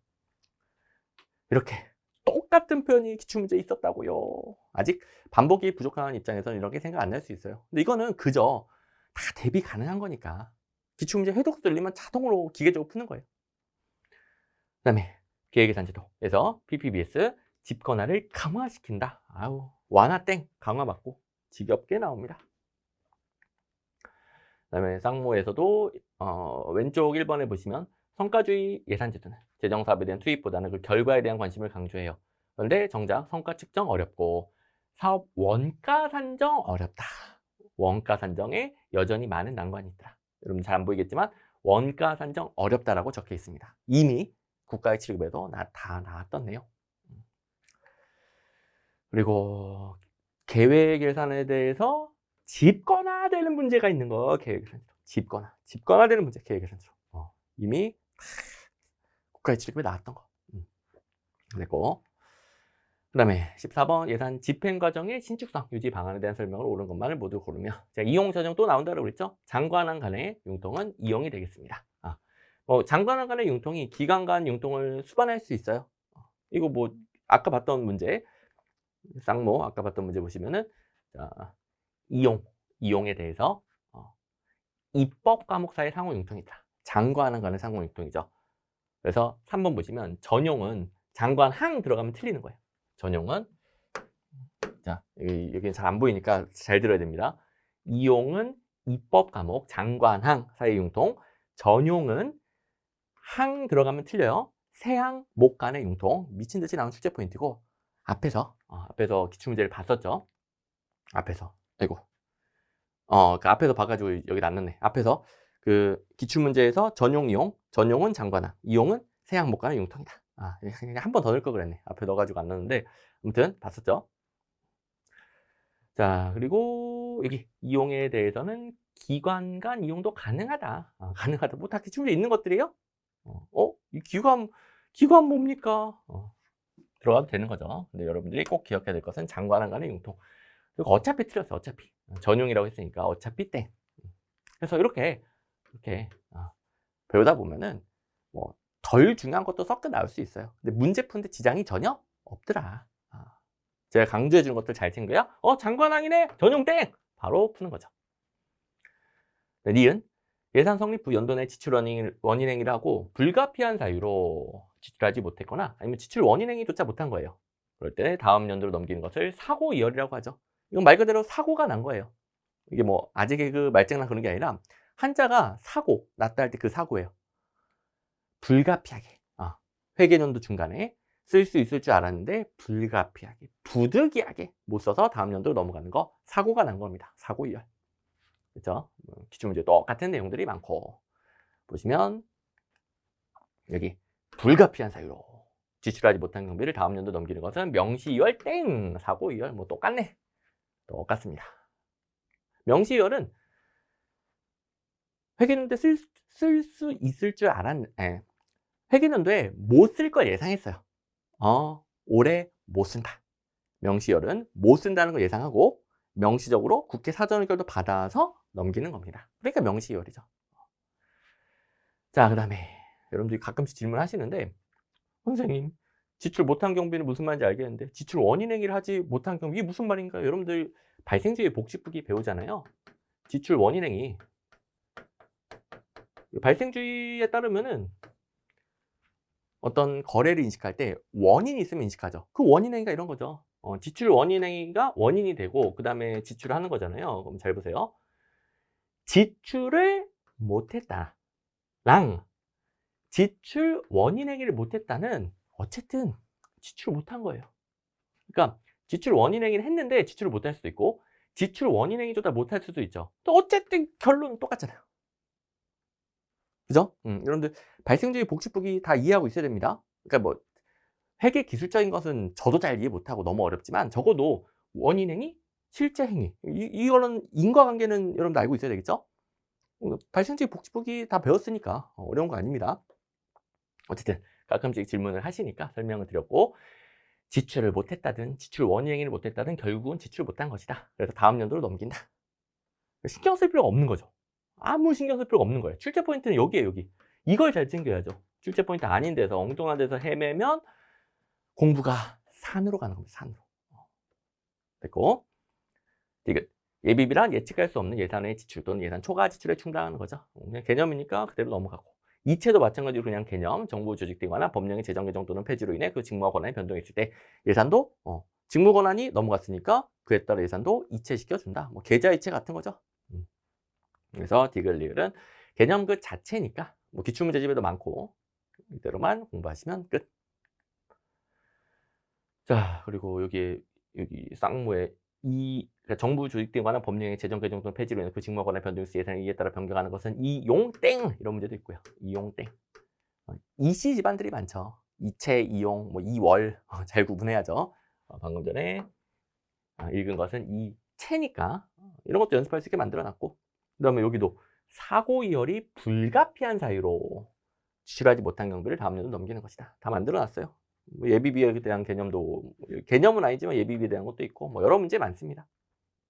넘어가고요. 자, 상무에서 진짜 몇 문제가 나오는 겁니까?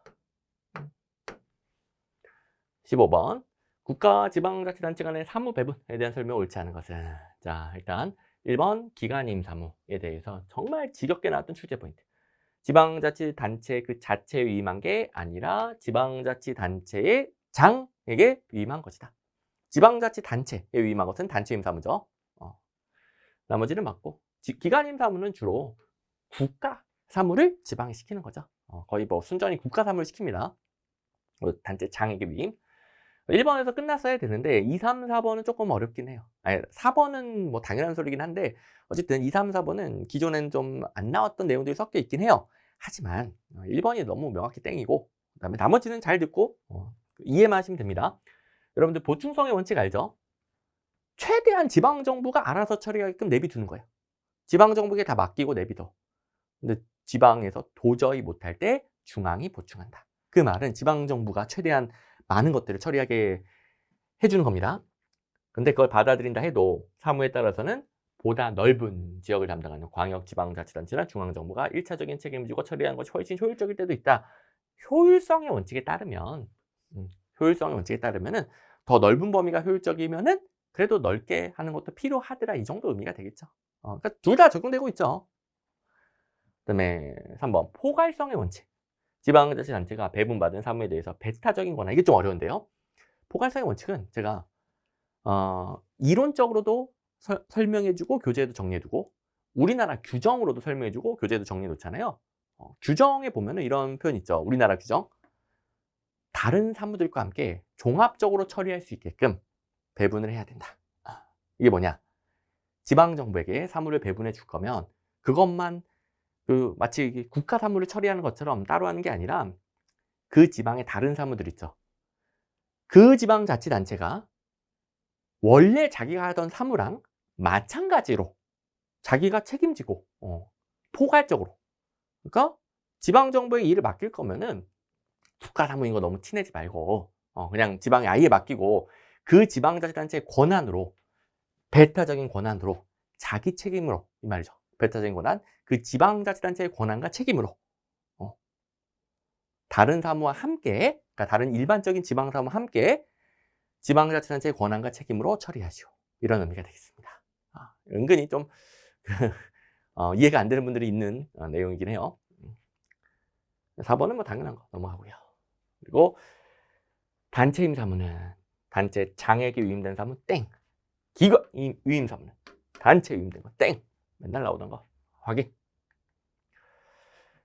16번 이제 징계 그리고 신분 보장에 대해서, 자 2번 징계에 대해서 정말 지겹게 나오죠. 징계는 중징계 중 하나죠. 중징계는 파면, 해임, 강등, 정직까지. 그러니까 정직은 중징계죠. 그다음에 1개월 이상 3개월 이하의 기간으로 하고요. 감봉 조치, 보수, 전액 삭감. 뭐 미친 듯이 나온다고 하지 않았습니까? 정말 어마어마하게 나왔죠. 강등이랑 정직에는 직무 정지도 있고 보수 삭감도 있는데, 강등, 정직은 다 전액삭감. 전액삭감. 뭐 너무 뻔하네요. 이것만 먼저 확인해 볼까요? 징계에서 정직은 1에서 3개월 이하의 기간으로 하고 보수의 3분의 2 이상 깜땡! 전액삭감. 뭐 이 문제도 너무 많죠. 다 똑같은 문제고 다른 문제 너무 많아. 아이고 지겨워. 쌍무도 있을 것 같은데 그죠? 쌍무에서도 어디 갔노? 안 보일까요? 여기 4번에 있었네. 정직은 1에서 3개월 이하 기간으로 하고요. 그 기간 중 보수 전액삭감. 전액삭감. 이 문제 같은 경우에 제가 경징계로 바꿔서 땡으로 모의고사를 줬던 거예요. 나머지는 다 맞고. 그래서 보수 전액삭감. 전액삭감. 중징계고. 그다음에 뭐 이런 것도 있네. 이제 앞에 문제, 원래 문제에 뭐 해임의 경우에는 3년간 공무원으로 임용될 수 없고 원칙적으로는 연금급여의 불이익이 없습니다. 원칙적으로는. 근데 이제 원래 문제로 가보시면은 4번에 해임은 강제퇴직 처분으로 3년간 공무원 임용이 제한되는데 퇴직급여의 감액에 불이익이 없는 게 원칙. 근데 예외적으로 금품, 향수수, 공금, 횡령, 유용 등으로 해임된 경우를 제외하고 이 경우에는 감액되긴 합니다. 이것도 뭐 다 배운 내용이고 기출문제 다 있고. 나머지 1번. 자, 이거는 직위를 부여하지 않는 거니까 직위해제 제도잖아요. 직위해제 사유 외우고 있어야죠. 직위해제 사유 중에서 중징계 의결을 요구 중인 자. 파면, 해임, 강등, 정직에 해당하는 징계 의결을 요구 중인 자는 중징계 의결을 요구 중인 자니까 직위를 부여하지 아니할 수 있더라. 그러니까 파면, 해임, 강등, 정직까지가 중징계인 거 알아야 돼요. 여기도 출제 포인트 있고 제가 모의고사도 연습을 시켰고. 3번. 자, 강임, 강등 만나봅시다. 두 개 바꿔서 땡 엄청나게 잘 내죠. 임용권자는 직제 또는 정원의 변경이나 예산의 감소 등으로 직위가 폐직되거나 하위의 직위로 변경되어 과언이 된 경우 또는 본인이 동의한 경우 이건 공무원의 잘못과 전혀 상관없는 거죠. 공무원이 잘못한 게 아닌 어쩔 수 없어서 한계급 아래로 내린 것을 강임시킨다. 공무원이 잘못해서 징계로서 강등시키는 거하고 다르죠. 또 강등은 3개월 직무정지가 따라오고 그 기간 중 보수 전액삭감 딸려 있습니다. 징계로서 강등과 강임은 전혀 다르다. 여기는 잘 들어갔네요. 엄청나게 잘 나오는 거 또 나왔고 여기 강등인데 여기 강등은 강임하고 다르죠. 보수 전액삭감이고 그다음에 여기도 뭐 여러 가지 있을 텐데 여기 해임도 있고요. 파면은 5년 동안 공직 임용 제한 있고요. 연금급의 불이익은 있고요. 오케이 됐네. 17번 규제 유형에 대한 설명을 옳지 않은 것은 제가 규제 유형 쪽에서 피규제자의 자율성 요새 정말 미친 듯이 낸다. 정말 미친 듯이 낸다. 그래서 피규제자의 자율성 규제 유형별로 어느 쪽이 높은지 잘 챙겨두세요 라고 했던 거.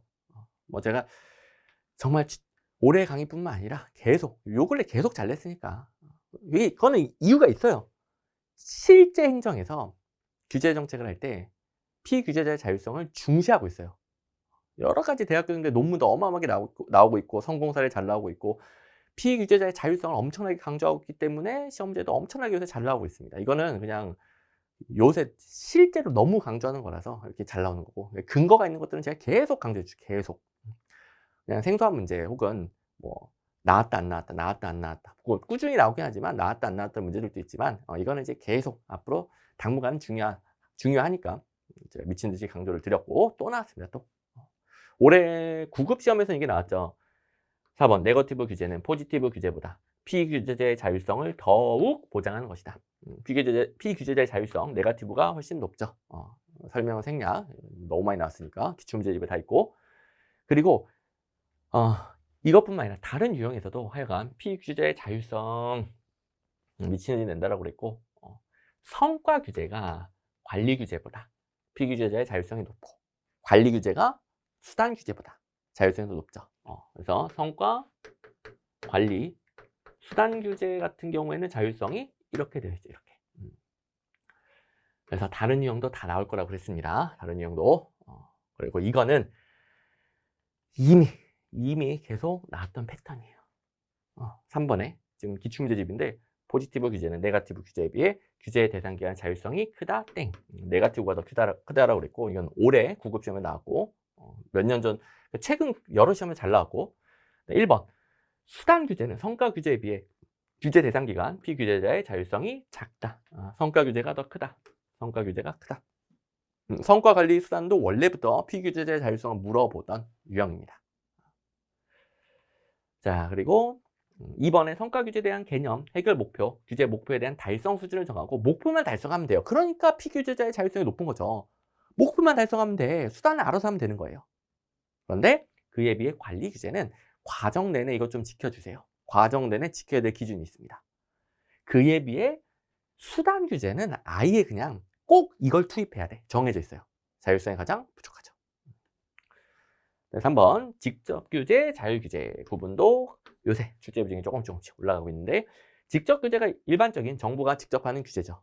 근데 자율 규제는 규제 당하는 입장, 피규제자가 스스로, 민간 피규제자가 스스로 자기 자신을 규제하는 게 자율 규제 뜻입니다. 18번. 자, 공직자윤리법상 공직자윤리 확보. 이거 뭐 공직자윤리법의 규정을 물어보는 문제 아닙니다.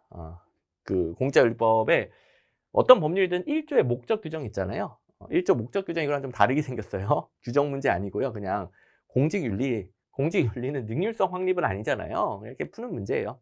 나머지 이건 이제 뭐 전체적인 내용이 기출문제에 있는 건 아니거든요. 그러니까 뭐 출제 포인트 똑같은 게 있는 건 아니거든요. 근데 이거는 너무 당연히 땡이니까 또 기출문제의 근거가 되는 것도 있고, 이건 생소한 문제로 넣을 수가 없습니다.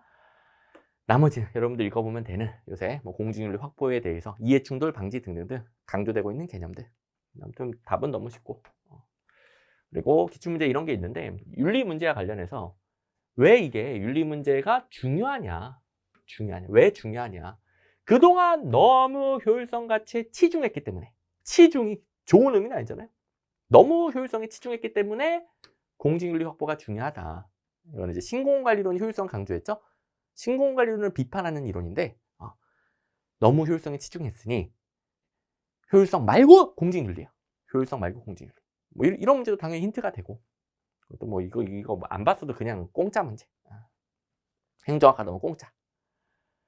자, 19번. 자, 이제 오랜만에 다시 생소한 문제. 뒤쪽에 좀 어려운 문제가 많아가지고, 자, 여기서부터 이제 조금만 힘을 내서, 저도 그렇고 여러분들 그렇고 조금만 힘내서 어려운 문제, 지금 6문제 남았고 생소한 문제가 4개 남았습니다. 4개. 조금 이제 시간이 걸릴 수 있는데 이것만 파이팅해 또 챙겨봅시다.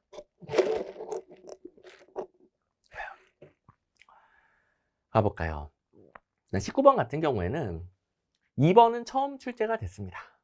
2번은 우리 그냥 공무원은 집단행위 금지 이것만 대충 배우죠. 많이 안 나오니까. 저 뭐 2번 출제 포인트를 제가 대비하라고 한 적이 없어요. 선생님 그럼 대비 안 시켜주면 어떡합니까? 대신에 더 중요한 것들을 제대로 대비해서 점수가 더 높게 만들어주고 있습니다. 근데 뭐 모든 걸 대비할 수 없고, 그래서 여기까지는 저도 뭐 이런 걸 이제 여태까지 한 번도 안 냈는데, 굳이 여기까지 한 번도 안 낸 규정을 다 이제 외워야 되나? 또 예외예요, 예외. 모든 규정을 외우는 것도 불가능한데 그 예외까지 어떻게 다 외웁니까? 근데 그렇게 안 해도 문제가 풀리니까. 왜냐면 자, 예외까지 공부 안 했어도 국가공무원법상 공무원의 의무는 다 공부하잖아요. 모든 교재 다 있고, 그리고 1번은 기출문제 다 있는 거고요. 그리고 사실 3번, 4번도 기출문제 다 있어요. 근데 제가 단원별 기출문제집에 기출문제를 엄선해서 넣을 거 아니에요. 근데 국가공무원법상 의무는 출제 비중이 이게 포함된 모든 문제를 다 넣기에는 조금 이제 출제 비중이 부족해요. 그래야 뭐 더 출제 비중이 높은 걸 많이 보죠. 그래서 좀 못 들어가긴 했으나 그 최근 7급 시험들에 다 있었던 거예요. 최근 문제들 다 풀어봤으면 아주 이거 내가 최근 문제에서 봤는데 끝나는 겁니다. 그리고 또 당연히 강의 시간에 다 배운 거고요. 1, 3, 4번을 지워서, 자, 1, 3, 4번은 국가공무원법상 공무원의 의무를 그대로 복사해 놨어요. 복사. 기본서에 적혀 있는 거 똑같은 문장이죠. 근데 2번은 분명히 그냥 공무원으로 배웠을 거예요. 사실상 노무에 종사하는 공무원, 이걸 배운 적이 없잖아요, 여러분들. 사실상 노무에 종사하는 공무원 시험에 한 번도 안 나왔기 때문에 선생님 저 배웠는데요? 그러면 럭키 비키잖아 요새 뭐 그러던데. 아무튼 맞나? 아무튼 그럼 뭐 럭키하게 걸린 거고, 저는 뭐 여기까지 다 대비 안 시켜줬어요. 나온 적이 없으니까. 근데 그래도 처음 보는데? 나머지는 맨날 봤던 거네? 이런 표 못 봤는데? 이렇게 푸는 거죠, 뭐. 그리고 음. 자, 이런 것 때문에 불안한 마음이 또 공범이 마구마구 넓히면 안 되고 항상 중심이 잡혀 있어야 됩니다, 중심이. 아. 저는 그냥 당당하게 말하잖아요. 어? 더 점수를 높이기 위해 강약 조절을 해야 된다. 우선순위가 높은 것부터 제대로 해야 된다. 그래야 이런 거 좀 놓치는 게 있다 하더라도 대처도 되고요. 왜냐면 1, 3, 4번 다 배우는 거니까.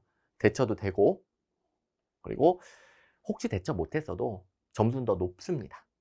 다른 걸 다 맞추니까. 아시죠? 제가 항상 추구하는 거 아시죠? 어떻게든 점수가 올라가야 돼요. 불안한 마음에 점수를 낮추는 공부. 온갖 거 다 찾아보다가 정작 시험에 훨씬 많이 나오는 것을 반복하지 못해서 여기서 3, 4개 더 틀리는 그런 식으로 공부하면 안 된다고 그랬죠. 처음부터 말했죠. 어쨌든 뭐 나왔으니까 원래 집단행위 금지, 공무원들은 집단행위가 금지돼요. 근데 예외적으로 사실상 노무에 종사하는 공무원은 집단행위가 가능하다라고 예외 규정이 있습니다. 근데 모든 예외에 외우는 게 거의 불가능하다고 그랬죠. 시험에 나온 것들 정말 나온 것들만 확인하시면 돼요.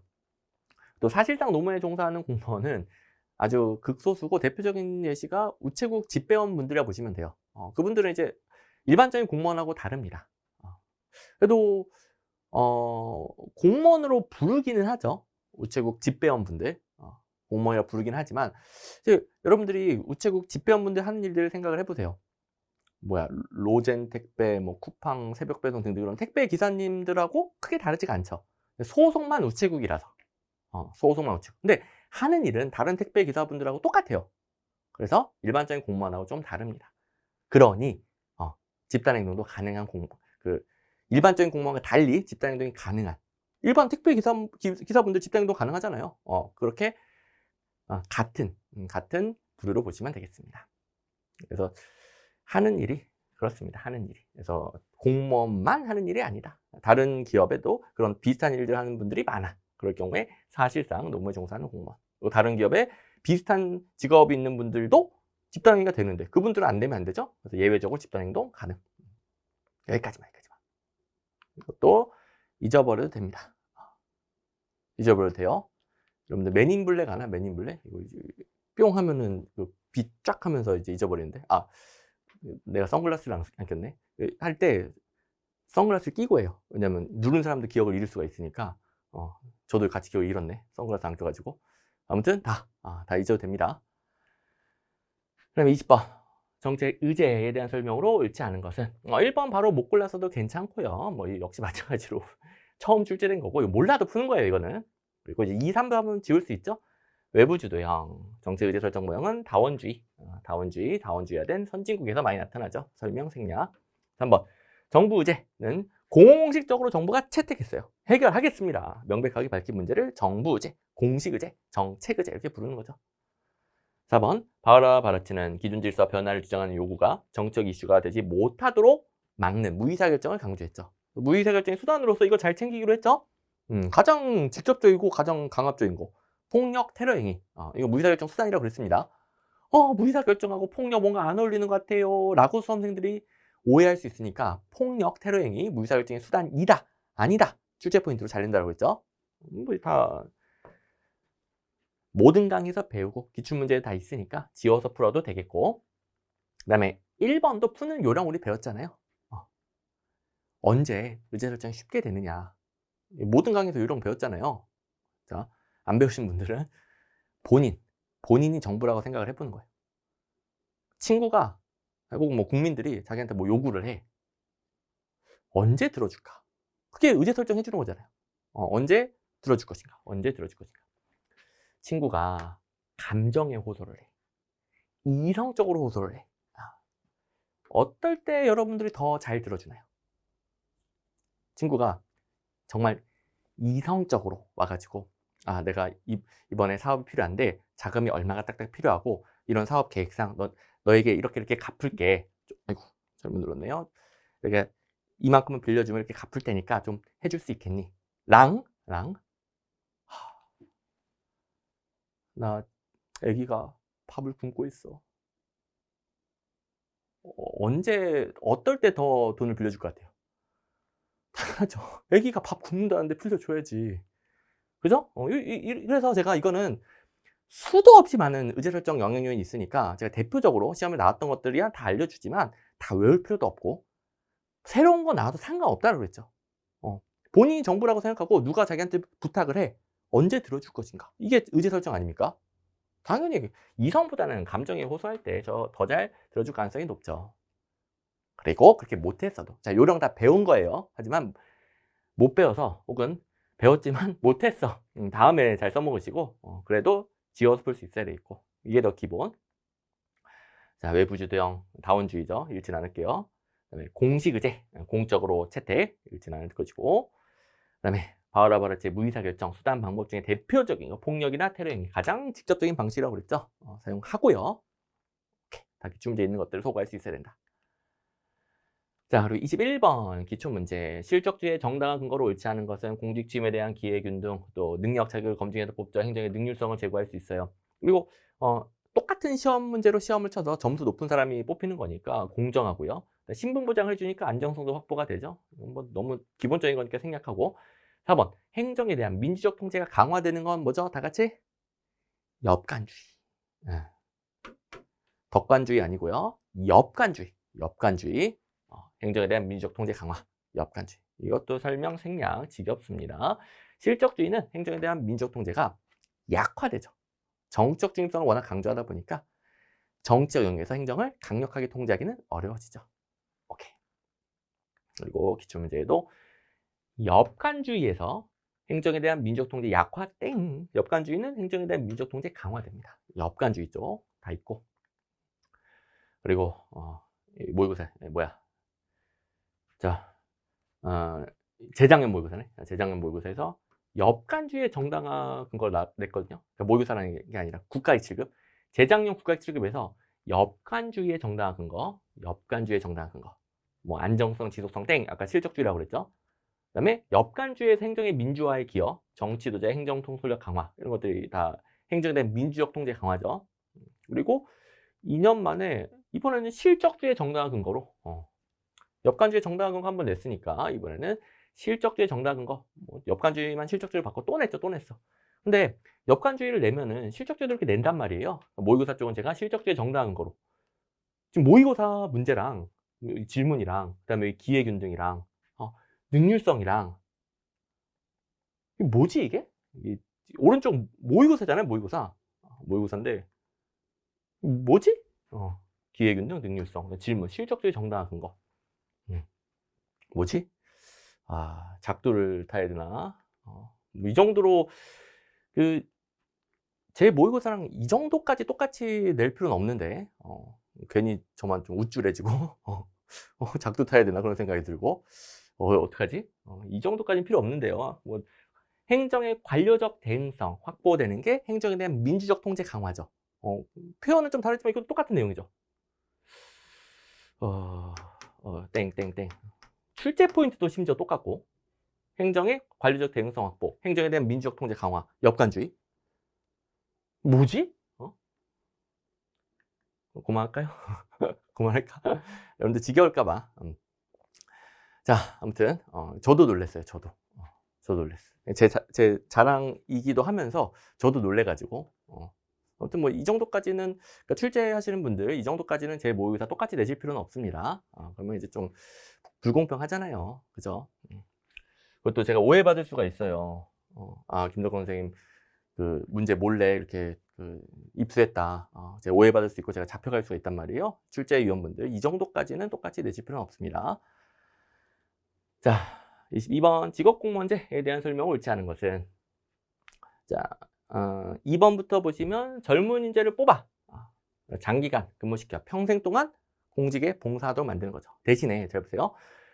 여러분들 지금 직업공무원이 되고 싶잖아요.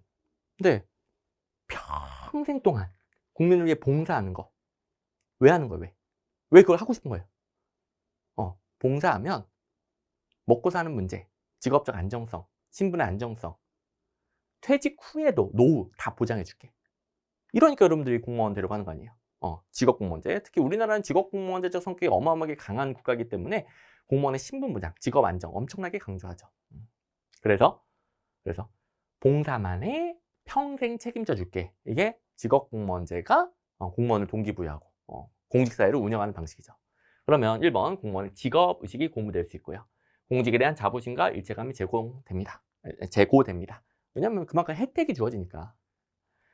4번 계급제를 근간으로 하죠. 설명, 생략. 직업공무원제의 공직분류 체계는 계급제.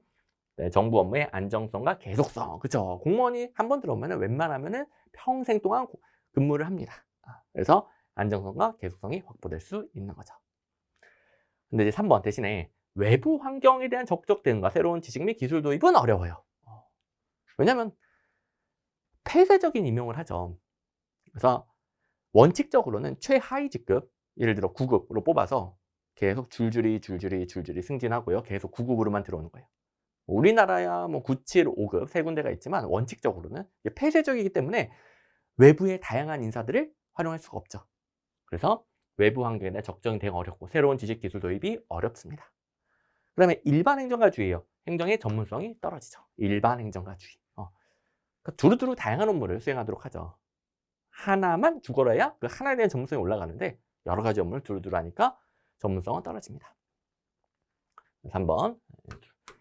자, 예전부터 기출문제집에 폐쇄적 임용이랑 공무원 집단의 보수화가 생긴다. 공무원 집단의 보수화라는 게 뭐 바뀌기 싫어하고 다양한 외부의 요소들, 새로운 것들을 받아들이기 싫어하는 거잖아요. 표현만 좀 다르고 똑같은 게 출제가 됐었고, 그다음에 전문 행정가 양성 아니고 일반 행정가 양성. 뭐 이 문제랑 거의 출제 포인트가 똑같죠. 다른 내용들도 똑같네. 거의 똑같죠. 자, 그리고 쌍무에서도 연속성, 일관성 이런 게 있고 젊은 인재들.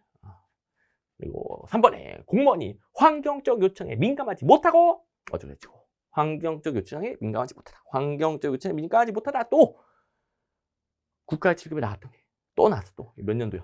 3년 전, 3년 전께 또 나왔어. 또. 자, 그리고 이것도 똑같네. 공무원의 일체감, 단결십 등등을 강화하는데 유리한 제도입니다. 이 문제랑 올해 문제랑 거의 똑같죠. 그리고 나머지도 제가 좀 더 보충해 놔가지고 이제 폐쇄형 충원이니까 공무원이 폐쇄 집단화되고, 그다음에 요거 말고 다음 문제인가? 제가 뭐 하나 만들어 놨는데 쌍무에 두 문제가 있었어요. 여기서 1번 보시면 1번 직업공무원 제도는 행정의 전문성을 약화시킨다. 행정의 전문성을 약화시킨다. 전문성 약화까지 다 있었네. 기출문제 쪽에. 제가 만든 모의고사 쪽도 아니고 기출문제 쪽에 다 있었어요. 근데 기출문제 이런 표현이 있는데 공직을 직업 전문 분야, 그러니까 전문 직업, 직업 전문, 전문직으로 확립하기 용이하죠. 여러분 질문 많이 하는 거 전문직으로 확립하기 용이하다. 이건 뭡니까? 평생 직장화, 공무원 가지고 평생 동안 먹고 살 수 있는 평생 직장화 말하는 거죠. 근데 선생님 전문 직업 분야로 확립할 수 있는데 왜 전문성이 떨어지나요? 많이 질문하죠. 출제자를 또 그런 질문을 많이 받았는지 이 질문을 만들어 놨어요. 전문 직업 분야를 확립시킬 수 있는데 그게 행정의 전문성을 의미하는 게 아니다. 행정의 전문성은 약화되죠. 이건 일반 행정가주의라서 여러 가지 업무를 두루두루 하니까 한 업무에 대한 전문성이 떨어진다죠. 그래서 전문 직업 분야, 평생 직장을 말하는 것이다. 전문성이랑 다른 얘기다. 요거 저도 엄청나게 강조드리고 기출문제도 친절하게 알려주고 있네요. 보너스 챙기시고. 자, 그 다음에 23, 24, 25 다 생소한 문제인데요. 여기서는 좀 한두 문제 틀릴 수 있습니다. 23, 24, 25. 근데 24, 25는 제가 브리타 대비 특강도 알려줬던 내용들. 그래서 자, 기출문제집 회독하느라 아직 기출문제집에서도 부족한 게 많아서 이거 하느라 브리타 대비까지 못 봤어요. 괜찮아요. 그래야 점수가 더 높아집니다. 기출문제 해독하고 쌍모 보느라 브리타 대비 못 봤어요. 괜찮아요. 점수가 더 높습니다. 근데 제가 아까 본질적인 합격 실력을 만드는 단원별 기출문제집, 그리고 마무리 각 시험별 쌍모, 그 사이에 시간과 여력이 되면 여러 가지 다른 모의고사들도 있고, 그리고 브리타 대비를 활용하면 되는 겁니다. 요 사이에 브리타 대비 시간과 여력이 됐을 때, 혹시 모르시는 분들을 위해 제가 이제 중심을 잡아야 된다고 했죠. 맨날 나오는 거 이걸 제대로 잡기 위해 다 못 봐요.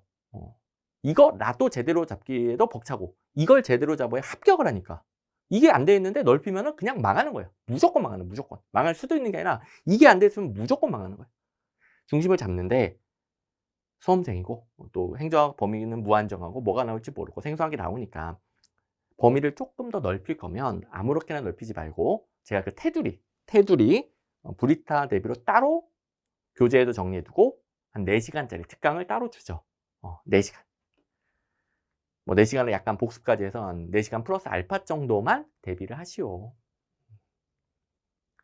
자, 마구마구 범위 넓히면 안 되고 이게 돼 있어. 중심이 제대로 잡혀 있으면 그 테두리, 브리타 레비로 제가 주는 것만 챙기시고 그것들은 근거가 있는 것들이에요.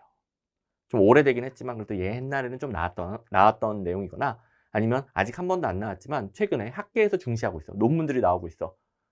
앞으로 나올 수 있구나. 제가 근거가 있는 것들만 주기 때문에 조금 져도 적중률은 어마어마하게 높습니다. 그 조금 졌는데 24번, 25번 다 브리타 대비에 있었던 내용으로 바로 풀리는 문제. 조금 졌는데 마구마구 아무렇게나 넓히는 거 아닙니다. 특강 4시간짜리니까 얼마나 적은지 알겠죠. 그런데도 두 문제. 두 문제. 그리고 23번 같은 경우에는 기출문제 있는 거 소거하면서 뭐 이것도 대처가 되는 문제. 자, 어쨌든 자 브리타 대비까지 다 설명을 드렸으니까 이번 해설 강의에서 설명드려야 될 거 전부 다 설명을 드렸고 여러분들이 이제 공부 방향 잡히죠. 기출문제집, 단원별 기출문제집 이거 하기도 벅차다. 이것만이라도 제대로 하고 시험장 간다. 이게 어느 정도 빠삭하게 잡혔어? 마지막 마무리는 지방 7급 되면은 지방 7급 쌍둥이 모의고사. 그리고 이거라도 하기 벅차면 이 두 개 제대로 하고요. 그 사이에 시간과 여력이 되면은 다른 모의고사와 브리타 대비 특강. 다른 모의고사 브리타 대비 특강. 이런 식으로 우선순위가 있어야 돼요. 우선순위 없이 무조건 망하는 겁니다. 무조건. 됐죠? 무조건 우선순위가 있어야 돼요. 우리 시간과 에너지는 한정돼 있습니다. 자, 이제 마무리 가봅시다. 23번은 그래도 어찌어찌 풀린다 그랬는데 정보관계 이론에서 앤더슨 처음 출제됐고요. 지배인 모형 처음 출제가 됐습니다. 근데 2번, 4번이야 뭐 모든 강의에서 배우고 기출문제에 있으니까 라이트의 중첩 권위 모형은 연방정부, 주정부, 지방정부가 다 중첩돼 있는 거죠. 때로는 경쟁하고 때로는 협력하는 관계를 맺으며 어찌고 저찌고 다 전부 다 상호존 중첩돼 있다. 됐고 그다음에 4번에 엘콕의 동반자 모형. 동반자는 지방정부는 독립적인 거죠. 중앙정부랑 대등한 동반자예요. 대등한. 중앙정부와 지방정부 간 관계는 상호협력적이면서 대등하다. 맞고요. 이런 것들은 뭐 지운 다음에 이제 1번, 3번의 싸움이에요. 1번, 3번. 여기서 앤더슨 지배인 모형 처음 보지만 로즈를 알잖아요. 로즈. 로즈 모형은 모르면 안 되죠. 로즈 모형은 다 배우고 기출문제집에 있는 거니까. 로즈. 본인이 아는 거. 자, 이제 처음부터 계속 연습했던 기출문제 있는 거 소거하고 두 개 중에 가장 정답을 고른다. 가장 정답 고른다 해서 자기가 아는 걸로 골라야 돼요. 그러니까 지배인 모형 저도 안 가르쳤어요. 모형들이 너무 많기 때문에 다 배울 수도 없고 다 가르쳐주면 안 돼요. 온갖 모형들 다 가르쳐준다. 여러분들 떨어뜨리는 거. 다른 문제에서 더 많이 틀리니까. 그래서 저는 이 모형은 안 가르쳐줬어요. 저는 그냥 있는 그대로 말씀드린다고 그랬죠. 하지만 로즈 모형은 다 가르쳐줬고 배웠잖아요. 로즈 모형과 비교를 하면 돼요. 로즈 모형. 자, 1번 앤더슨도 안 가르쳐줬어요. 저. 앤더슨에 따르면 정부 간 관계는 연방체제 내에서 모든 계층과 모든 형태의 정부 단위들 간에 일어나는 상호작용과 행위의 총체이다. 일단 이게 앤더슨이 한 말인지 모르겠지만 그냥 정부 간 관계의 개념입니다. 개념. 중앙, 지방 정부 간의 관계. 지방 정부들 간의 관계. 뭐 정부 관계 개념이잖아요. 그냥. 앤더슨이 말하는지는 모르겠지만 정부 관계 개념일 뿐이다. 근데 이제 3번을 보니까 내가 알고 있는 로즈 모형이랑 지방정부는 중앙정부부터 어느 정도 자율성을 가지고 지방을 관리한다. 그리고 이름이 지배인 모형하고 많이 다르죠. 로즈 모형은 중앙정부 잘하는 거 하고 지방정부 잘하는 거 하고 각각 잘하는 거 한 다음에 상호오존하는 거죠. 로즈 모형은 중첩형에 가깝고 각각 잘하는 거 하고 상호오존한다. 좀 다르죠. 지금 각각 잘한다, 각각 뭐 잘하는 거 하고 상호오존한다 이런 표현이 없잖아요. 지방정부의 자율성이 강하다 정도가 있잖아요. 어느 정도라고 적어놨지만 이거는 지방을 자율성을 가지고 관리를 해버리니까 상당히 자율성이 강한 겁니다. 내가 아는 로즈 모형은 좀 다르고 이게 1번은 그냥 정부 감각의 개념일 뿐이고 둘 중에서는 로즈 모형 아닌 것 같아. 또 심지어 로즈 모형은 이름이 권력 의존 모형이죠. 용어는 좀 여러 가지 섞었을 수 있지만 권력 의존하고 지배인하고는 좀 다르지 않나요?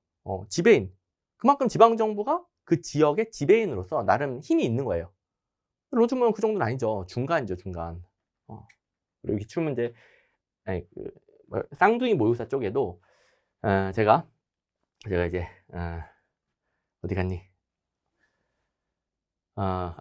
제가 착각했네. 쌍둥이 모의고사 말고, 그다음에 기출문제 쪽. 기출문제 집 쪽에도 로즈 모형에 대해서 아주 자세하게 각각 중앙정부, 지방정부 뭐가 우위에 있고 어떻게 뭐 경제하고 협력하고 뭐 그런 내용도 있단 말이에요. 그거에 비춰보면 아닌데 이름도 지배인 모형 아니고 이렇게 풀면 되는 거죠. 자, 그리고 쌍모에 힌트가 되는 것도 좀 많았습니다. 오른쪽. 미국의 연방정부와 주정부는 독립적이면서 지방정부는 주정부에 종속되어 있는 거는 분리형이라고 하죠. 중복권위, 중첩권위가 아니라 분리형. 중복, 중첩권위는 그냥 연방, 주, 지방이 셋 다 어느 정도 독립, 어느 정도 종속이에요. 독립, 종속이 다 있는 거죠. 그 다음에 엘콕의 대립 모형. 기출문제에 있어서 제가 엘콕이 제시한 동반자 모형을 제시를 했고, 동반자 모형은 지방정부의 자율성이 보장됩니다. 지방정부 자율성 보장. 자, 그 다음에 그러면은 이제 요런 내용이라든가 요런 내용들은 뭐 강의에서도 배우고 기출문제, 모의고사 이런 데 다 있었고, 그러면 지배인 모형은 뭐냐? 동반자 모형을 살짝 변형한 거예요. 살짝. 지배인 모형은 동반자 모형 살짝 변형. 그러니까 동반자 모형이 가까운 모형이에요. 그러니까 지방정부 자율성이 굉장히 센 거죠. 이제 개념까지도 다 챙겼습니다. 참고로 지배인 모형은 윌슨이라는 학자가 제시한 것도 있고요.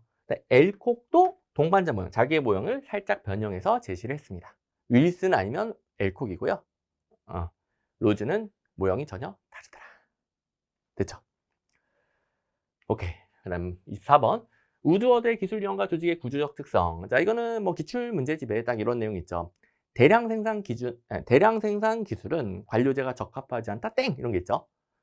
대량 생산, 소품종 대량 생산을 위한 게 관료제 아닙니까? 기계적 구조가 적합하죠. 이런 내용 기출 문제에 있고, 그 다음에 페로의 기술 제일 잘 나오고요. 톰슨의 기술 그 다음 잘 나오고요. 우드워드 출제 비중이 제일 떨어져요. 그래서 페로랑 톰슨은 교재 본문에 있고요. 기본서든 요약서든 본문에 있고, 우드워드는 브리타 대비로 빠져 있죠. 출제 비중이 가장 떨어지니까. 그래서 우선순위가 밀려서 공부를 제대로 못해서 틀렸다? 괜찮아요. 다른 것도 맞췄을 거 아니에요. 그리고 이제 여력이 되면 브리타 대비까지 보면은 내용 다 있습니다. 그리고 브리타 대비는 가장 안 중요한 거니까 아주 자세하게 파고드는 게 아니죠. 이게 나왔을 때 문제 풀 수 있는 요령을 알아야 돼요.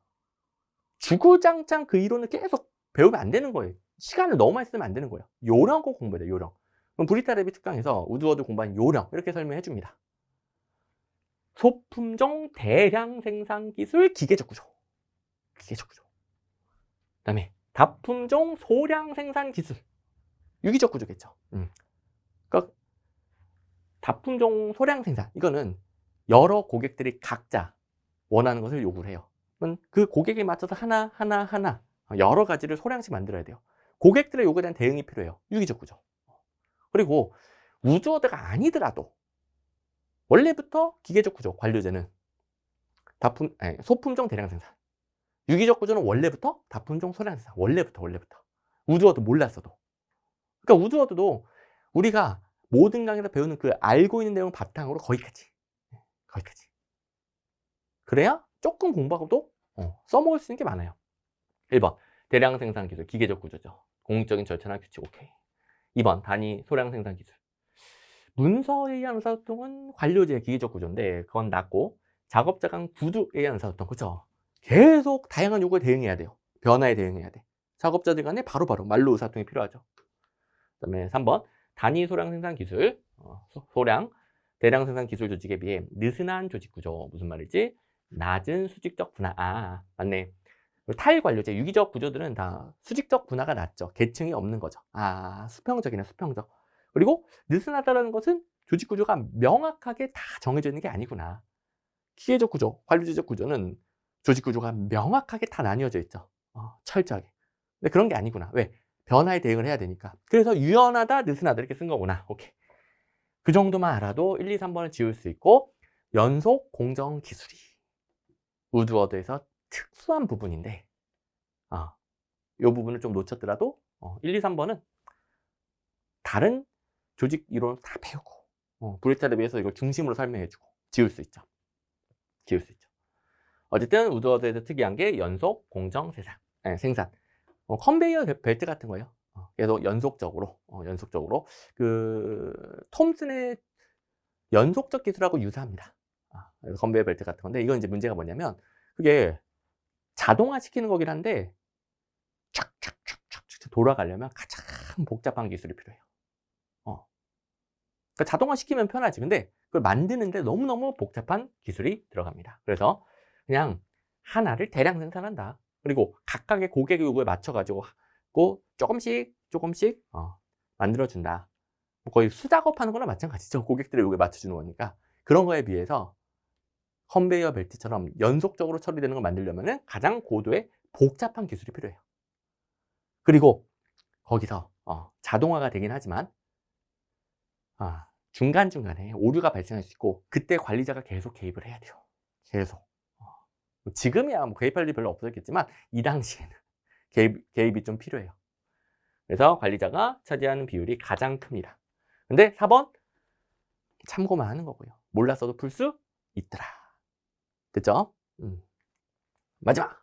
죄송합니다. 우리 쌍모가 있었네 여기에. 뭐 때문에 내가 쌍모 났지? 저도 까먹었네요. 뭔가 있으니까 낫겠지? 여기 있네.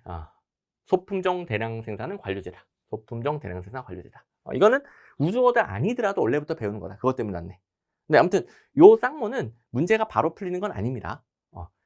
이거 빼고 11문제예요.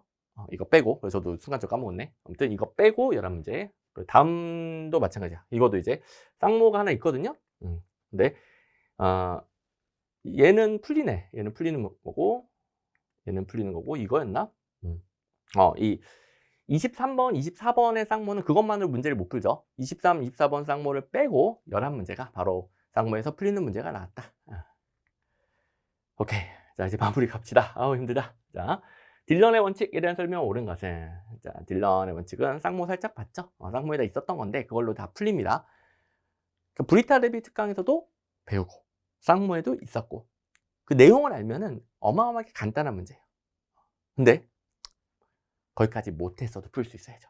제 우드워드도 거기까지 못했어도 풀 수 있는 요령을 가르쳐 주잖아요. 거기까지 못했어도. 가봅시다. 일단 딜런의 원칙에서 1번 지방정부가 절대적 권리를 가지고 있다. 주정부는 이를 폐지할 수 없다. 2번은 이건 뭔 말이죠? 헌법에 부여하는 권한만. 3번 역간주의로 나타난 지방정부의 부패와 무능력 해결. 1번은 지방정부를 강조하고 있고 2번은 지방정부의 부패한 무능을 해결해야 된다는 거 보니까 지방정부를 싫어하죠. 4번 지역사에서 만든 헌장안을 주민투표 등을 통해서 결정한다. 이건 지방정부, 주민들의 참여 강조하는 거죠. 보시면 1번하고 4번은 지방정부의 역할, 지방정부가 스스로 결정하는 거 이런 걸 강조하고 있네요. 3번은 지방정부를 비판하고 있네요. 그러면 한 가지 개념을 물어봤는데 선지 4개 중에서 2가지랑 따로 노는 한 가지가 있어. 정답은 하나죠?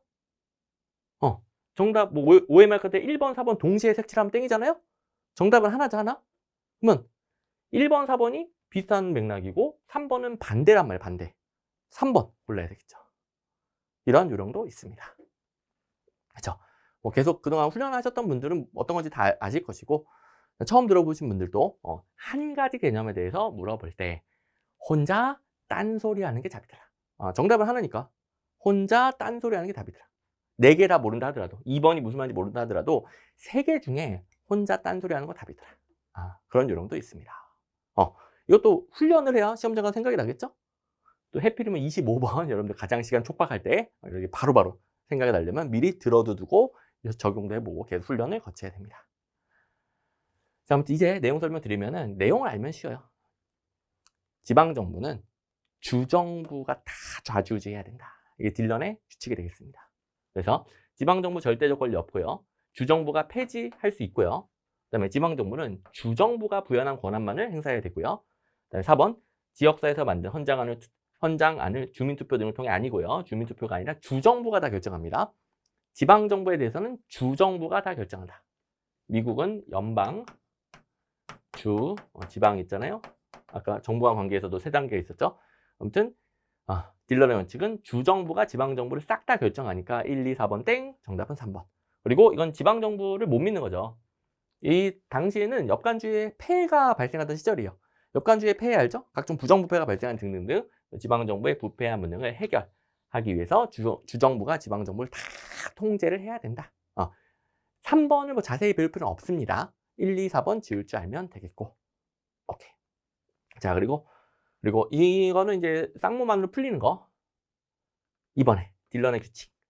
국가직 취급에 이미 나왔던 거. 지방정부는 주정부의 피조물로서 그러니까 주정부에 의해 명시적으로 위임된 사항 외에 포괄적 권한은 없어요. 없어요. 딜런의 규칙은 지방정부는 주정부가 시킨 대로 해야 된다. 시킨 대로.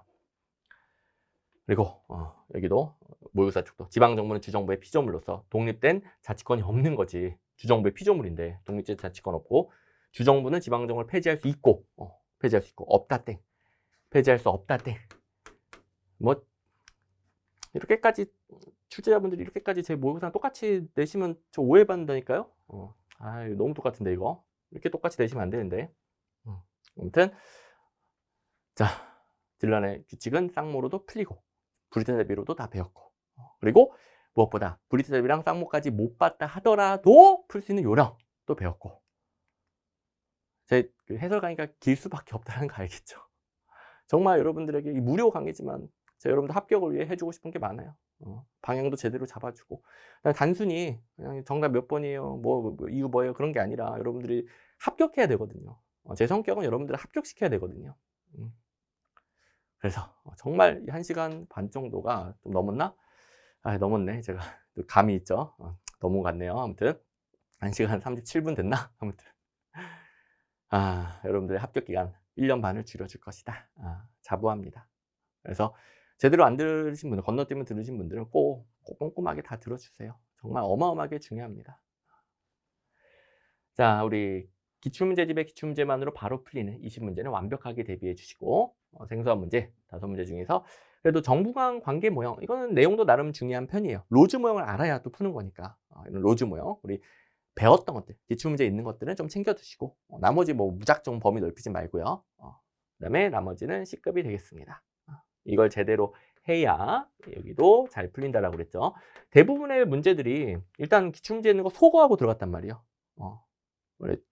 앞에서 배웠던 가장 기본 기출문제에 있는 거 소거한다. 남은 걸 비교해서 가장 정답을 고른다. 어떻게 가장 정답을 고른지는 문제마다 다양하지만 기본입니다. 기본. 그 다음에 문제에 맞춰서 가장 정답. 이게 된단 말이에요. 이게. 제가 다 보여줬죠. 여러분들 못 따라하는 거 아니죠. 다 따라할 수 있는 것만 보여드렸어요. 그리고 꼭 이런 모든 객관식 시험에서 자기가 100% 알고 시험 볼 수는 없으니까 합격생들도 마찬가지였다니까요. 99.9%가 아니라 100% 합격생들이 모든 걸 알고 합격한 게 아니에요. 모르는 거 나와요. 생소한 거든 아니면 본인이 까먹었든 모르는 거 나와요. 그런 걸 이렇게 대처해야 합격 점수가 나옵니다. 그리고 그 전 합격의 본질은 여기 있고 쉽게 나오든 어렵게 나오든 합격하는 본질은 여기 우선순위가 가장 높은 것부터 제대로 그 다음에 대처. 오케이. 이번에 100점 방지는 없었고 자 이렇게 완벽하게 같이 잘 대비를 해서 그동안 공부를 오래 했음에도 불구하고 이 정도 쉬운 난이도에서 점수가 많이 떨어진다. 그러면 이제부터라도 제대로 객관식 행정학 시험 문제가 풀리는 방식으로 시험이 쉽게 나오든 어렵게 나오든 무조건 다른 수험생을 앞서서 합격하는 방식으로 공부 방향을 제대로 바꾸셔야 됩니다. 자, 여러분들을 합격시키기 위해 여러분들의 변화, 노력 필요하고요. 저는 이제 방향을 잡아줬으니까 여러분들의 실천 필요합니다. 꼭 실천해서 다음 시험에서는 꼭 여러분들이 원하는 성과를 얻고 합격하시길 바랍니다. 긴 강의 듣느라 고생 많았습니다.